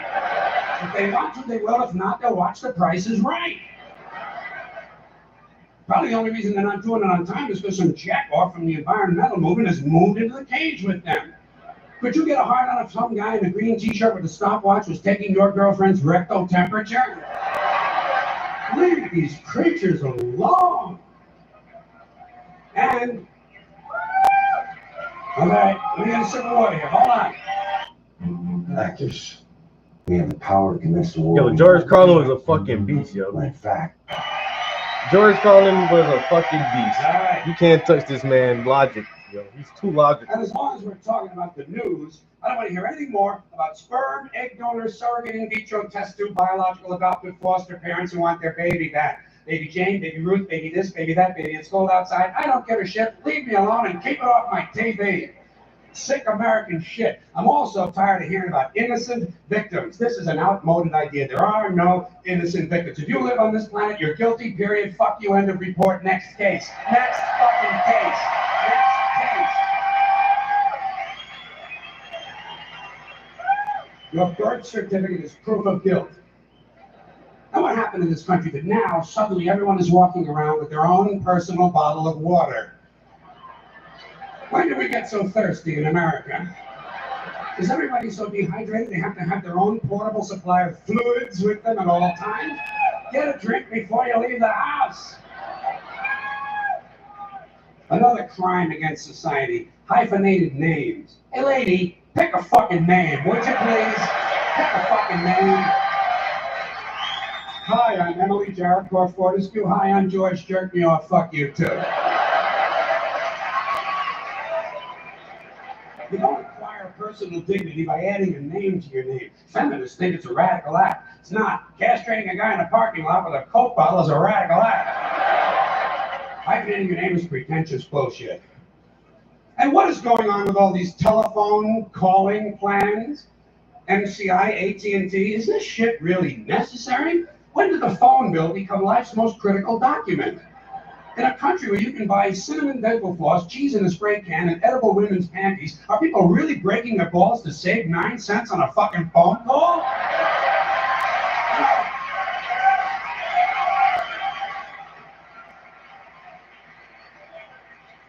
Talking to your mother once a year might not be the most pleasant thing in the world, but it should not be seen as a critical spending decision.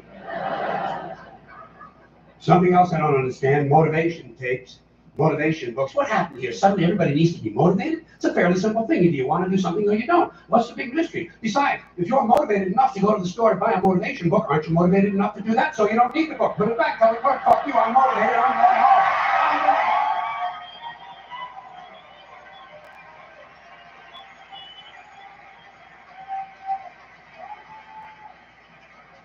And can anyone explain to me the need for 1 hour photo finishing? You just saw the fucking thing.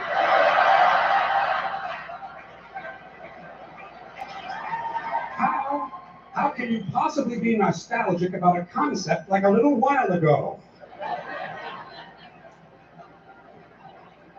Another complaint, too many vehicles. There are some families in this country own entirely too many vehicles. You see them on the highway in an RV, but that's not enough for them. RV is not enough. Behind them, they're towing a motorboat, go-kart, dune buggy, dirt bike, jet ski, snowmobile, parasail, hang glider, windsurfing equipment, a hot air balloon, and a small two-man deep-sea diving bell. Doesn't anyone just take a fucking walk anymore? The only thing these people lack is a lunar excursion module. Too many choices, America. It's not healthy. Another abomination. White guys over 10 years of age who wear their baseball hats backwards.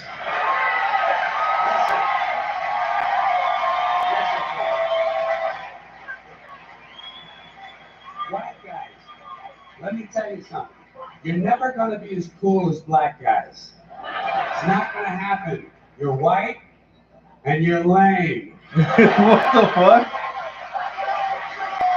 It's a fucking law of nature. Turning your hat around and learning a complicated handshake will not make you cool. And you black guys, since you started the whole thing, I'm going to let you stay with the hats a little bit longer, but I think really, once you qualify for Social Security, it's time to spin that motherfucker around to the front of you. Yo. This motherfucker is Another tip for the man. The thing with the earrings, it's over. It's been over for a long time. Doesn't mean anything anymore. It was supposed to piss off the squares. The squares are wearing them now. Doesn't mean anything. It's just fucking jewelry. Unless you have an earring with a live baby hanging from it. It's just jewelry. And I want you to know, I'm in favor of self-mutilation and personal disfigurement. I've always said there's nothing like puncturing and perforating your skin in a dozen or so places in order to demonstrate your high self-esteem. When I see a young man decorating his scalp with a soldering iron, I say, there's a happy guy. Thinks highly of himself. And haven't we gone a little overboard with these colored ribbons for different causes? Every cause has its own colored ribbon now. Red for AIDS, blue for child abuse, pink for breast cancer, green for the rainforest, purple for urban violence. I got a brown one. You know what it means? Eat shit, motherfucker! I'm Paige Mykowski, the founder of Aviator Nation.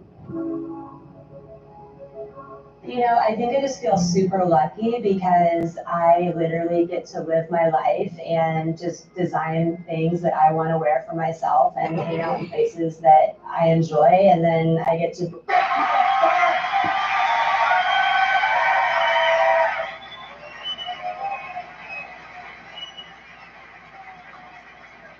And what can we do to silence these Christian athletes who thank Jesus whenever they win, never mention his name when they lose? Not a word. You never hear him say, Jesus made me drop the ball. The good Lord tricked me up behind the line of scrimmage. According to these guys, Jesus is undefeated. Meanwhile, these assholes are in last place. Must be another one of those miracles. And speaking of delusional people, what about a guy who hears a voice in his head tells him to kill his entire family, so he does it? Is this the only thing a voice in the head ever tells these people to do is to kill others? Doesn't a voice ever tell a guy, go take a shit on the salad bar at Wendy's?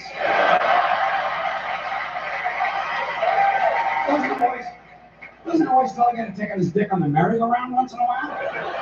Well, some guys do take out their dicks on the merry-go-round, but usually it's their own idea.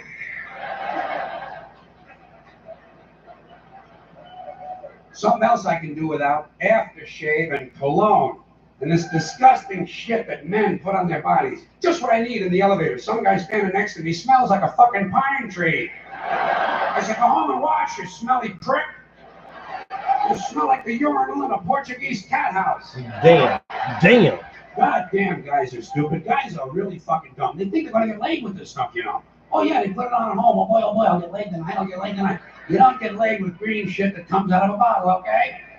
And the only smell that's going to help you get laid might be your own natural scent. You have pheromones. It's a secondary sex characteristic. People in America, nervous about sex. They want to cover that up and disguise it. Guys in Europe, they know how to live. Guy gets in the elevator over there, he smells like a pile of dog shit. Those people are sophisticated.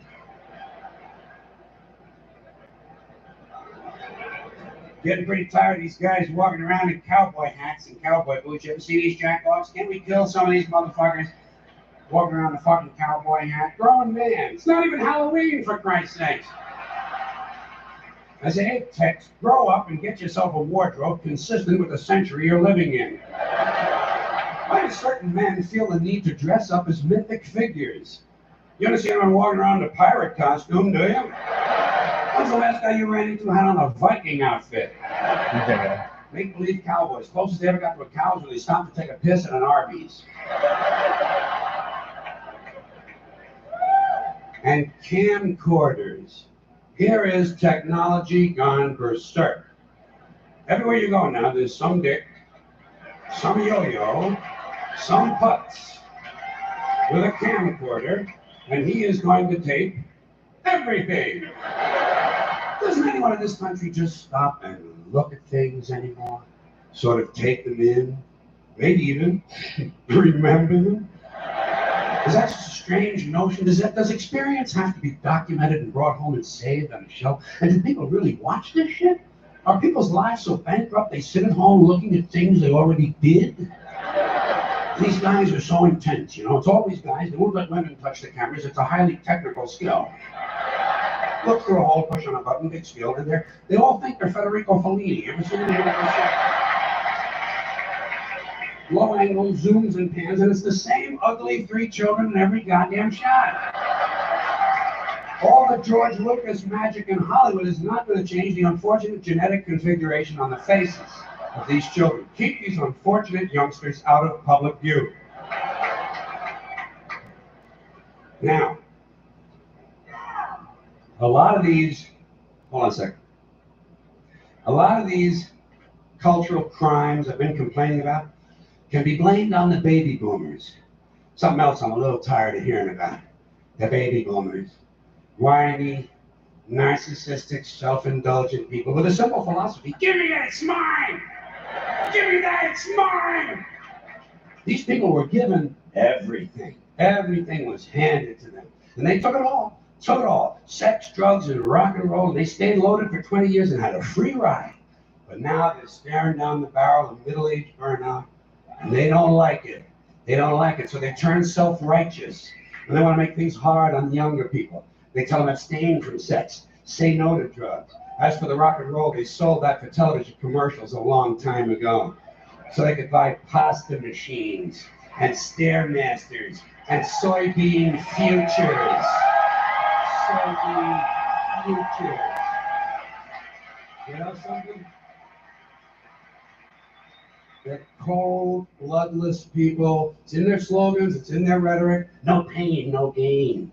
Just do it. Life is short, play hard. Shit happens, deal with it.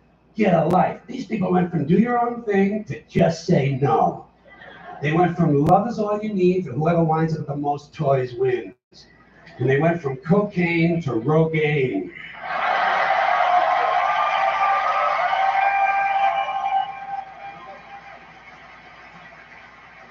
And you know something? They're still counting grams, only now it's fat grams. And the worst of it is the rest of us have to watch these commercials on TV for Levi's loose-fitting jeans and fat-ass Docker pants. Because these degenerate, yuppie, boomer cocksuckers couldn't keep their hands off the croissants and the Haagen-Dazs. And their big fat asses are spread all over and they have to wear fat-ass Docker pants. Fuck these boomers, fuck these yuppies, and fuck everybody now that I think of it. If you're thinking about switching to natural gas from UGI, do it now. One of the biggest benefits that I've seen is the even heat. In comparison to our prior fuel source, it's half the cost, and it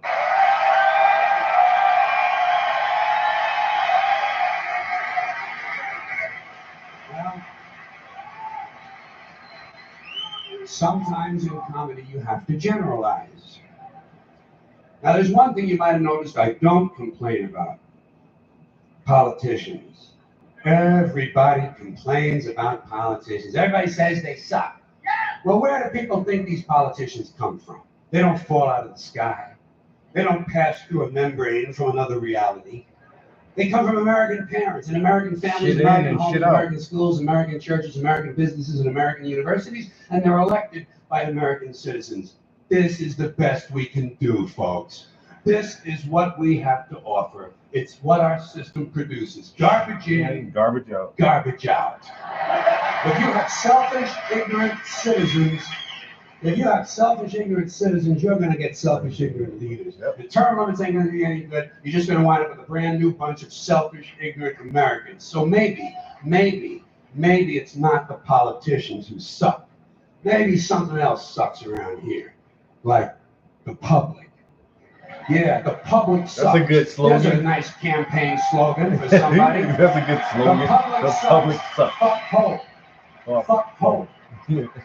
I remember this bit Because right if it's here. really just the fault of these politicians, then where are all the other bright people of conscience? Mm-hmm. Where are all the bright, honest, intelligent Americans ready to step in and save the nation and lead the way? We don't have people like that in this country. Everybody's at the mall, With their scratching his fanny ass, pack. picking his nose, taking his credit card out of his fanny pack and buying a pair of sneakers with lights in them. Yo. This dude is too fucking real, yo. He was too real. Solve this little political dilemma for myself in a very simple way. On I don't election day, I stay home. Mm-hmm. I don't vote. I don't vote. Fuck 'em. Fuck 'em. Fuck 'em. I don't vote.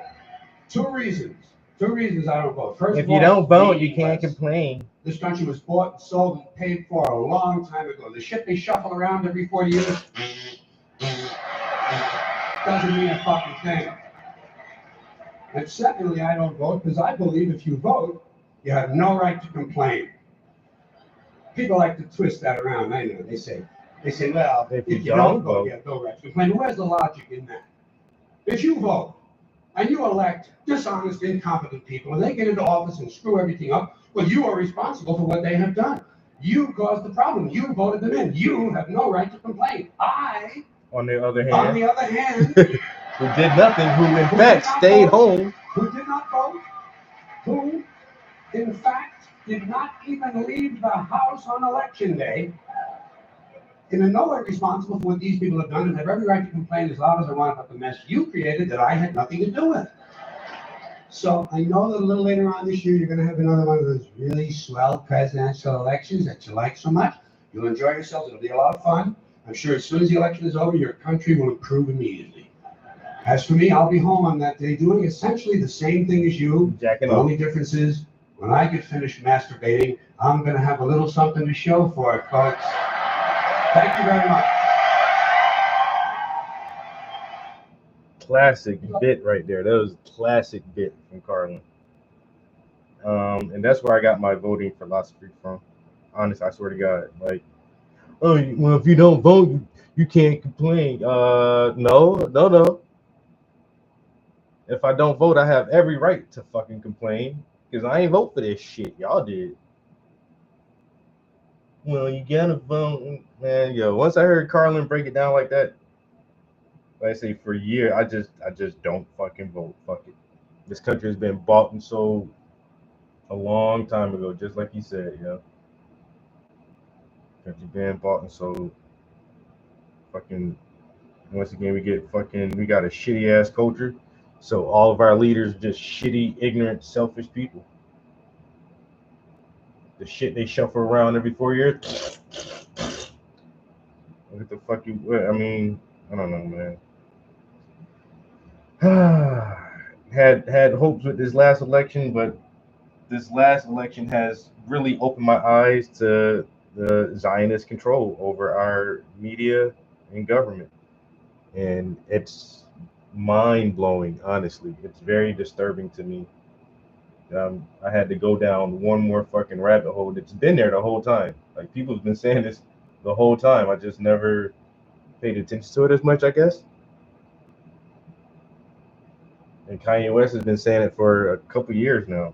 Yo, the Jews run everything. And it's not a lie. And it's just like, okay. Yeah, bought and sold, man. Bought and sold. Damn. How long have we been here? 2.5 hours? Are we almost at our goal for the day? I swear, I just wanted to get the wood grain floor done. We're almost at that point.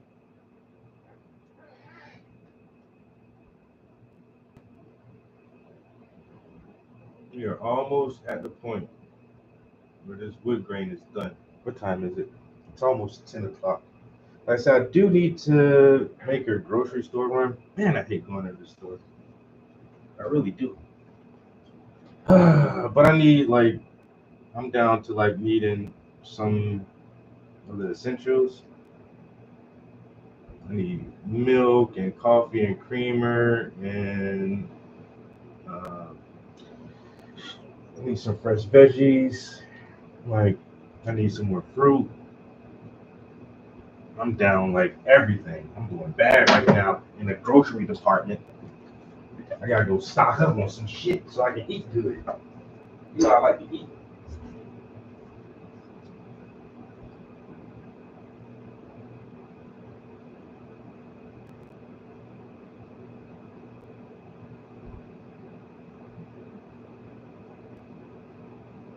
In Cialis, they increase blood flow down there. That's why you can physically perform it, but they do nothing for arousal. So this Rougiette stuff is different? Yeah, Rougiette has an. In today's episode, we'll be discussing the meeting between Putin and President Trump, but more importantly, the reaction from mainstream media. I guess they didn't get their way. So what they're doing is throwing shade at the president, and we will fact check a lot of it. So as always, I'll show you what both sides are saying, and then I'll give you the bottom line.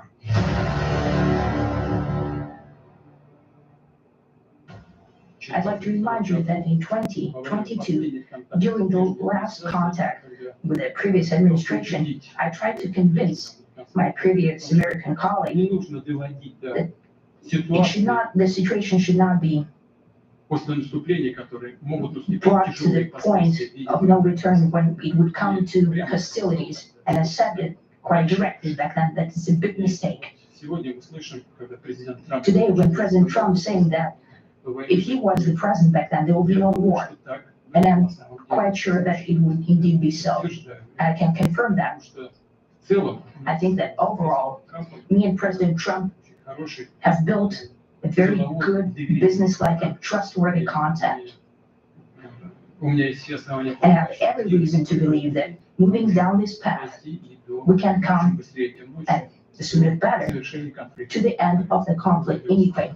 All right, so this video truly represents why we do this show, because I get to show you both sides to this story, and they couldn't be farther apart, okay? So bottom line up front, we know this meeting was not necessarily to get a ceasefire deal. This meeting was about making sure that Putin and Zelensky would actually sit down. And if the president has to apply some level of pressure or leverage to get Putin to do that, then he wanted to do that. And the fact of the matter is, according to the left, they believe Putin steamrolled the president. They're freaking out because they weren't able to ask questions. But the most stunning thing that you just heard in that entire clip was him confirming that he would have never invaded Ukraine if it was Donald Trump in the White House in 2022. That is just stunning. And of course, they're going to ignore it, by the way. But the big picture is that this is the end, from Putin's perspective, of his international isolation. He's welcome onto American soil for the first time in almost 2 decades outside of the UN. And he gets a warm welcome from Trump and gave nothing in return. Stuck to his hardline positions about Ukraine, and he walks away with no sanctions against him, evading sanctions for the 4th time. He walks away with no ceasefire, vague discussion about an agreement that nobody understands. And he's in a stronger position than when he arrived. And Trump, frankly, it's not clear what he got, except some, backhanded BS about how a war wouldn't have happened if Trump had been president, which is something Trump loves to say. That literally might be the only thing Trump got out of this whole charade. All right, so there's so much more to get to, but before we do, let's hear this message from today's sponsor, Home Title Lock. If you're a homeowner, you need to listen to this. In today's AI and cyber world, scammers are stealing home titles, and your equity is the target. Here's how it works. Criminals forge your signature on one document, use a fake notary stamp, pay a small fee with your county, and just like that, your home title has been transferred out of your name. Then they take out loans using your equity or even sell your property, and you won't even know it happened until you get a collection or foreclosure notice. That's why I partnered with Home Title Lock, so you can find out today if you're already a victim. Use my promo code DeVory at HometitleLock.com, and you'll get a free title history report and a free trial of their $1 million triple lock protection. That includes 24/7 monitoring of your title, urgent alerts to any changes, and if fraud does happen, they'll spend up to $1 million to fix it. So don't be a victim. Protect your home equity today by going to HometitleLock.com using promo code DeVory. That's HometitleLock.com, promo code DeVory. Okay, so as usual, I'm always going to show you what both sides are saying. At the same time, I can always get Putin's position.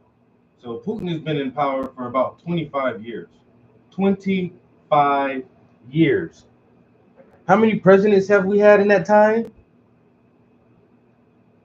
4 or 5 presidents? Yo, fucking Putin realizes like the president don't really run shit. It's motherfuckers like Henry Kissinger and all these other motherfuckers who are in the government for the same amount of time as he's had power. Like fucking Netanyahu has been in power for 20 years. It's like those are the real power people. Presidents, you're in there for 8 years max. You get 8 years max, and then it's on to the next person.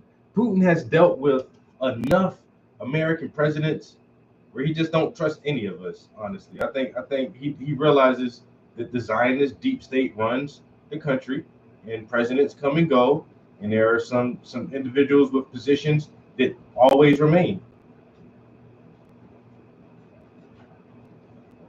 Some positions are always situated with basically the exact same archetype of individuals, and they don't want change. And they only want more American imperialism and Zionist control of the Middle East. And Putin I don't think Putin and them Russians is with that shit ever. Are they? And they never will be. And then I think also like a lot of us did have hopes for this presidency, and Putin even sees like, yo, even Trump, this motherfucker kissed Israel ass, just like every other fucking president. It has never been a difference, yo. Every president has to kiss Israel's ass. And I think once he realizes that, like, oh, you're just like the rest of them. Why the fuck would I play fair with you guys when he knows the game better than any single president? He's been through so many U.S. presidents.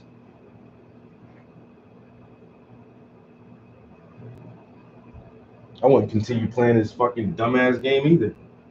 Y'all want what? Y'all want me to do what? Man, look, man, I'm doing what I feel is best for my home country. Period. I'll come and have a conversation with y'all, but if y'all ain't trying to meet my needs and understand that we are a sovereign, independent nation, then fuck you guys. And I don't want to play anymore. Not saying I admire Putin, but I understand the motherfucker. You know what I'm saying? I understand. Because if I was a leader of a nation, I'm telling you, I ain't trying to let no other nations fucking handle me like a fucking child, take my borders and put fucking military on my borders without me saying something about that shit, yo. And I got kids and grandkids I need to protect. And the families of my countrymen.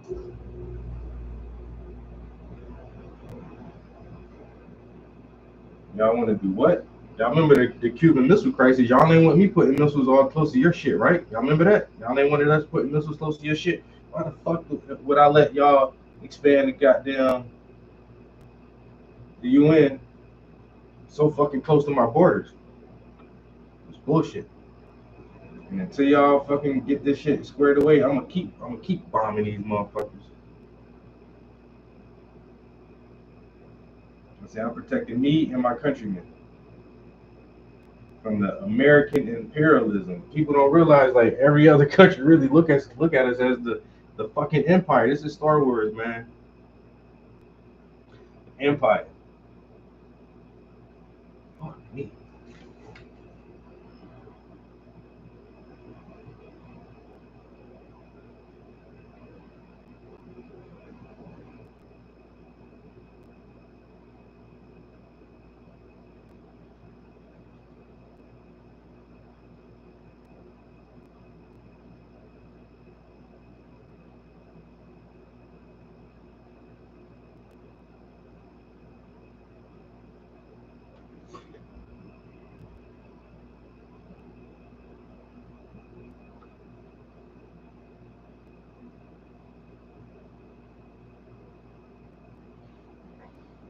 All right.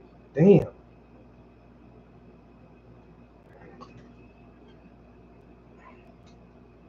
I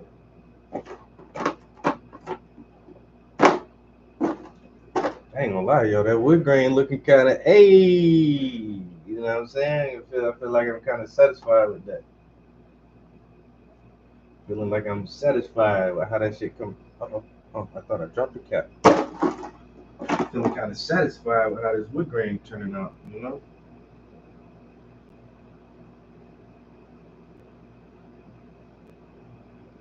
Feeling kind of satisfied.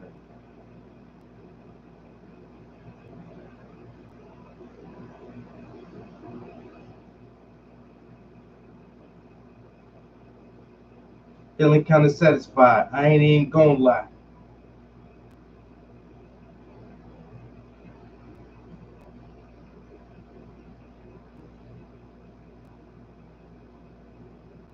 Got a new song. Got some new song lyrics written down this morning. I did pretty good this morning, man. Hey, I met my goal as far as how far I wanted to get on the canvas this morning, in way less time than I thought. I don't know why I thought this would take me like 4 hours to do this. But we got the canvas, the wood grain done, and simultaneously wrote some new lyrics down. That's pretty good. That's a pretty good morning. I ain't gonna lie. That's a pretty good morning. About the I'm trying to think now. Is there anything else I need to do outside of the house? I'm about to run this errand to the grocery store. After I do that, I got to fold laundry. I got to do the whole house chore thing. I need to wash dishes, fold laundry, and vacuum. Go grocery shopping. If I get all that shit done in the next couple hours, I ain't doing shit else the rest of the day. I'm telling you now. I ain't doing shit else the rest of the day. I might come back up here. Like I say, after I got this floor done, next thing I want to focus on is we're going back to the leather couch. And so I'm actually pretty anxious to start working on that again. Because it just, I don't know, the couch may be my favorite part of this case, honestly. I'm just ready to get those bright highlights on there and see if I can make it really pop out. Have to pop out and show it me. Get them details popping on that leather couch. I need to put together some kind of meal plan for this week. So last week we did egg rolls, turkey necks, and rice and red beans, and we did octopus stir fry. All of it was very delicious. Now I have a chicken in there. I might bake a chicken. Baked chicken and mashed potatoes or something like that. I don't know. I could do Brussels sprouts, baked chicken, mashed potatoes, and Brussels sprouts.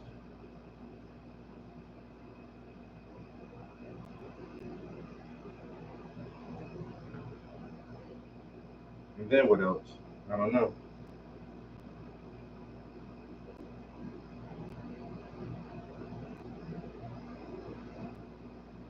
I think there's some ribs in there. I could do barbecue ribs.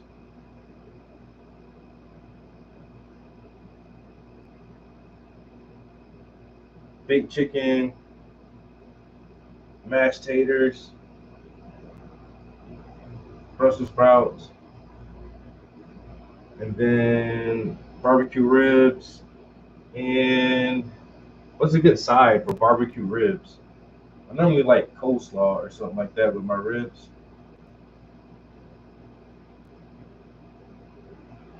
Probably do some coleslaw.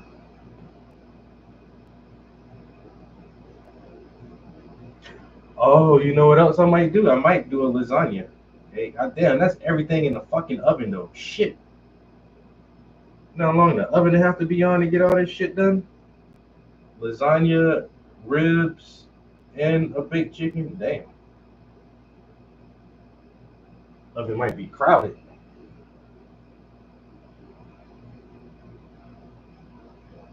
I think that might be the move though. I need to check on lasagna noodles.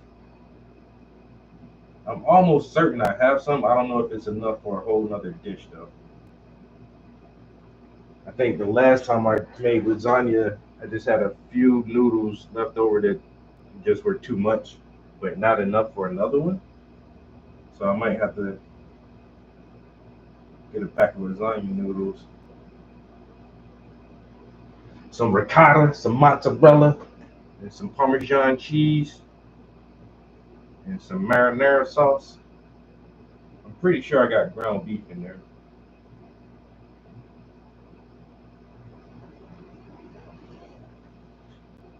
Ground that beef.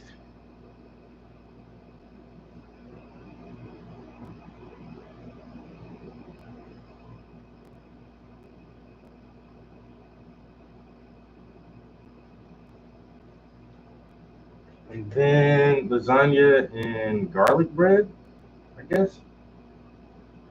We can do that. A small lasagna and garlic bread, a baked chicken, and some barbecue ribs. That might be the plan right there. I haven't eaten anything this morning either. I probably should eat something before I go to the grocery store. Never go to the store hungry, people. What time is it? It's already 10 though. Damn.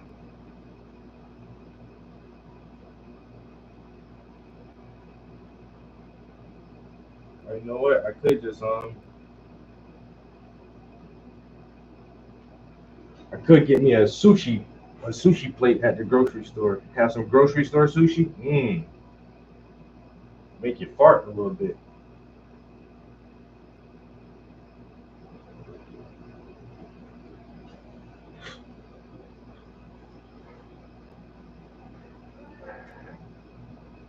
I'm thinking of music. I'm trying to come up with something good to eat this week, man. Trying to come up with something good to eat.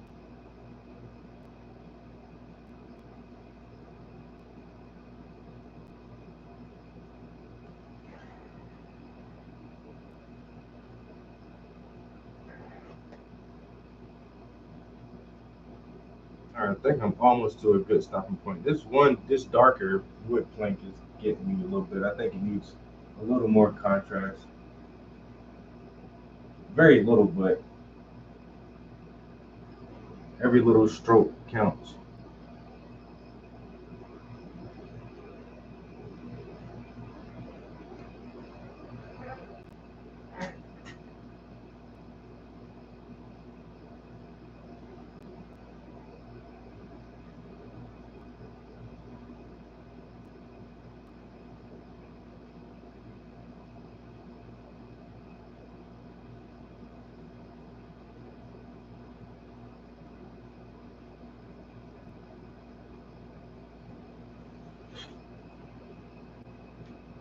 Okay.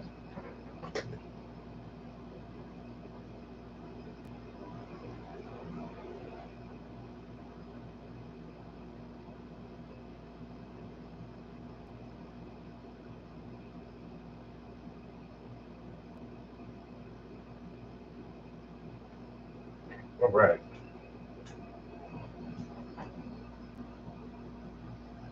I might have to lighten it up one more time. When it dries a little bit, I think I've already put too many layers of paint on it now.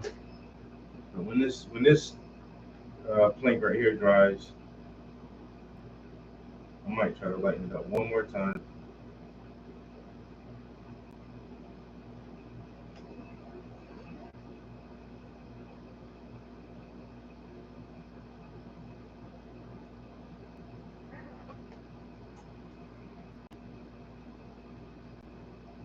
I think I should have did more sienna than that brown.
All right, we'll get it together.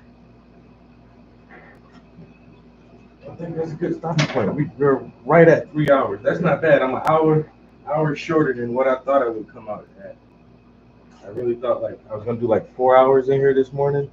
We got it done in about 3, plus a song. Let's not forget that, plus a song.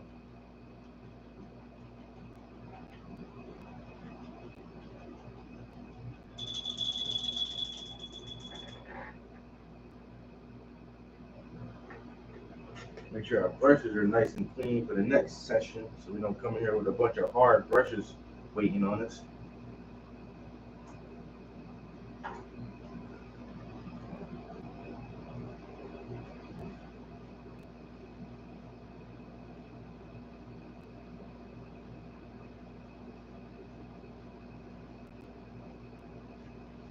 Okay.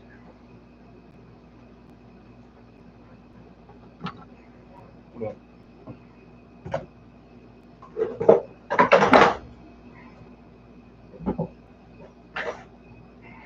let's get a better look at it.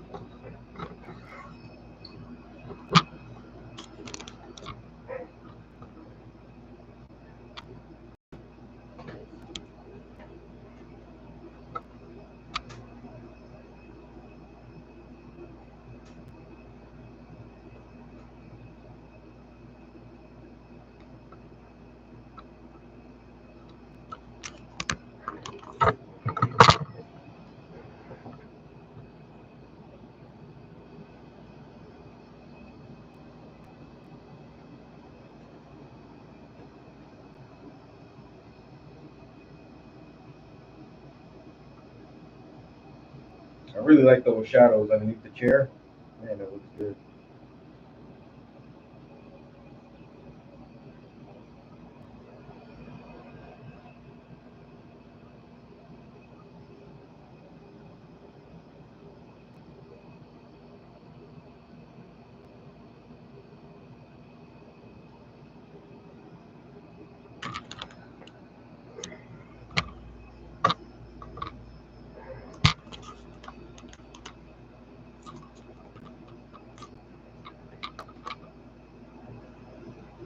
Not a bad session, bro. Not a bad session.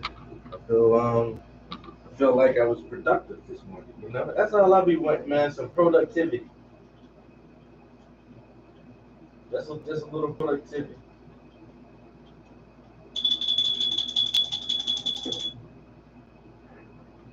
You know what I'm saying? It's Saturday morning, man.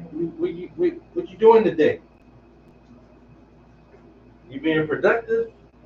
It's okay to have lazy days, and that's fine. That's why I try to get my shit done early. So if I do just happen to be lazy the rest of the day, I don't feel too bad about it. You know, I won't be too hard on myself.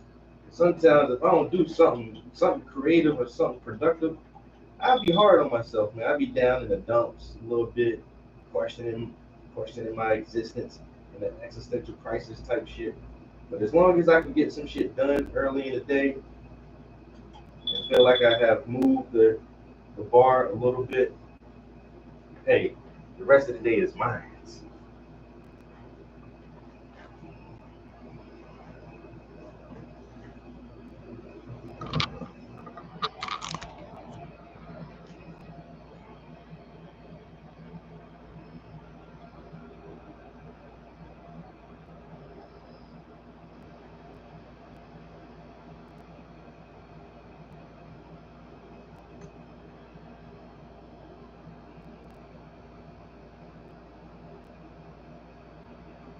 So that's the part we're working on today.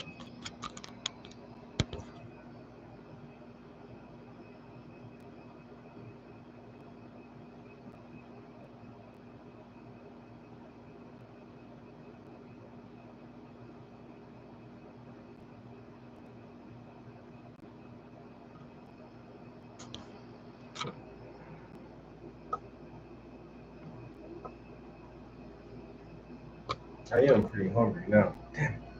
What can I eat real quick before I leave the house? I might snack on a bowl of cereal or something.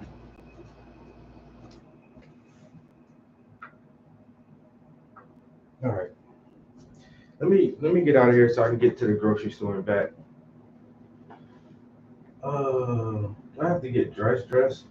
Damn it, man. There's so much shit to fucking do, bro. It's not enough hours in the day. I said it's almost 10 o'clock already. Damn it. I should have gotten here like an hour earlier. It's all good, though. It's all good. I sure appreciate you hanging out with me this morning, broski. Keeping me motivated, man. Keeping me motivated. Thank you so much. I hope the rest of your Saturday goes exactly how you want it to. You know, I hope you just have a really good day today. I will definitely be on some video games or maybe even back here in the studio later on today. But until then, we'll call it a wrap, and I'll see you in the next one. Peace. We out of here.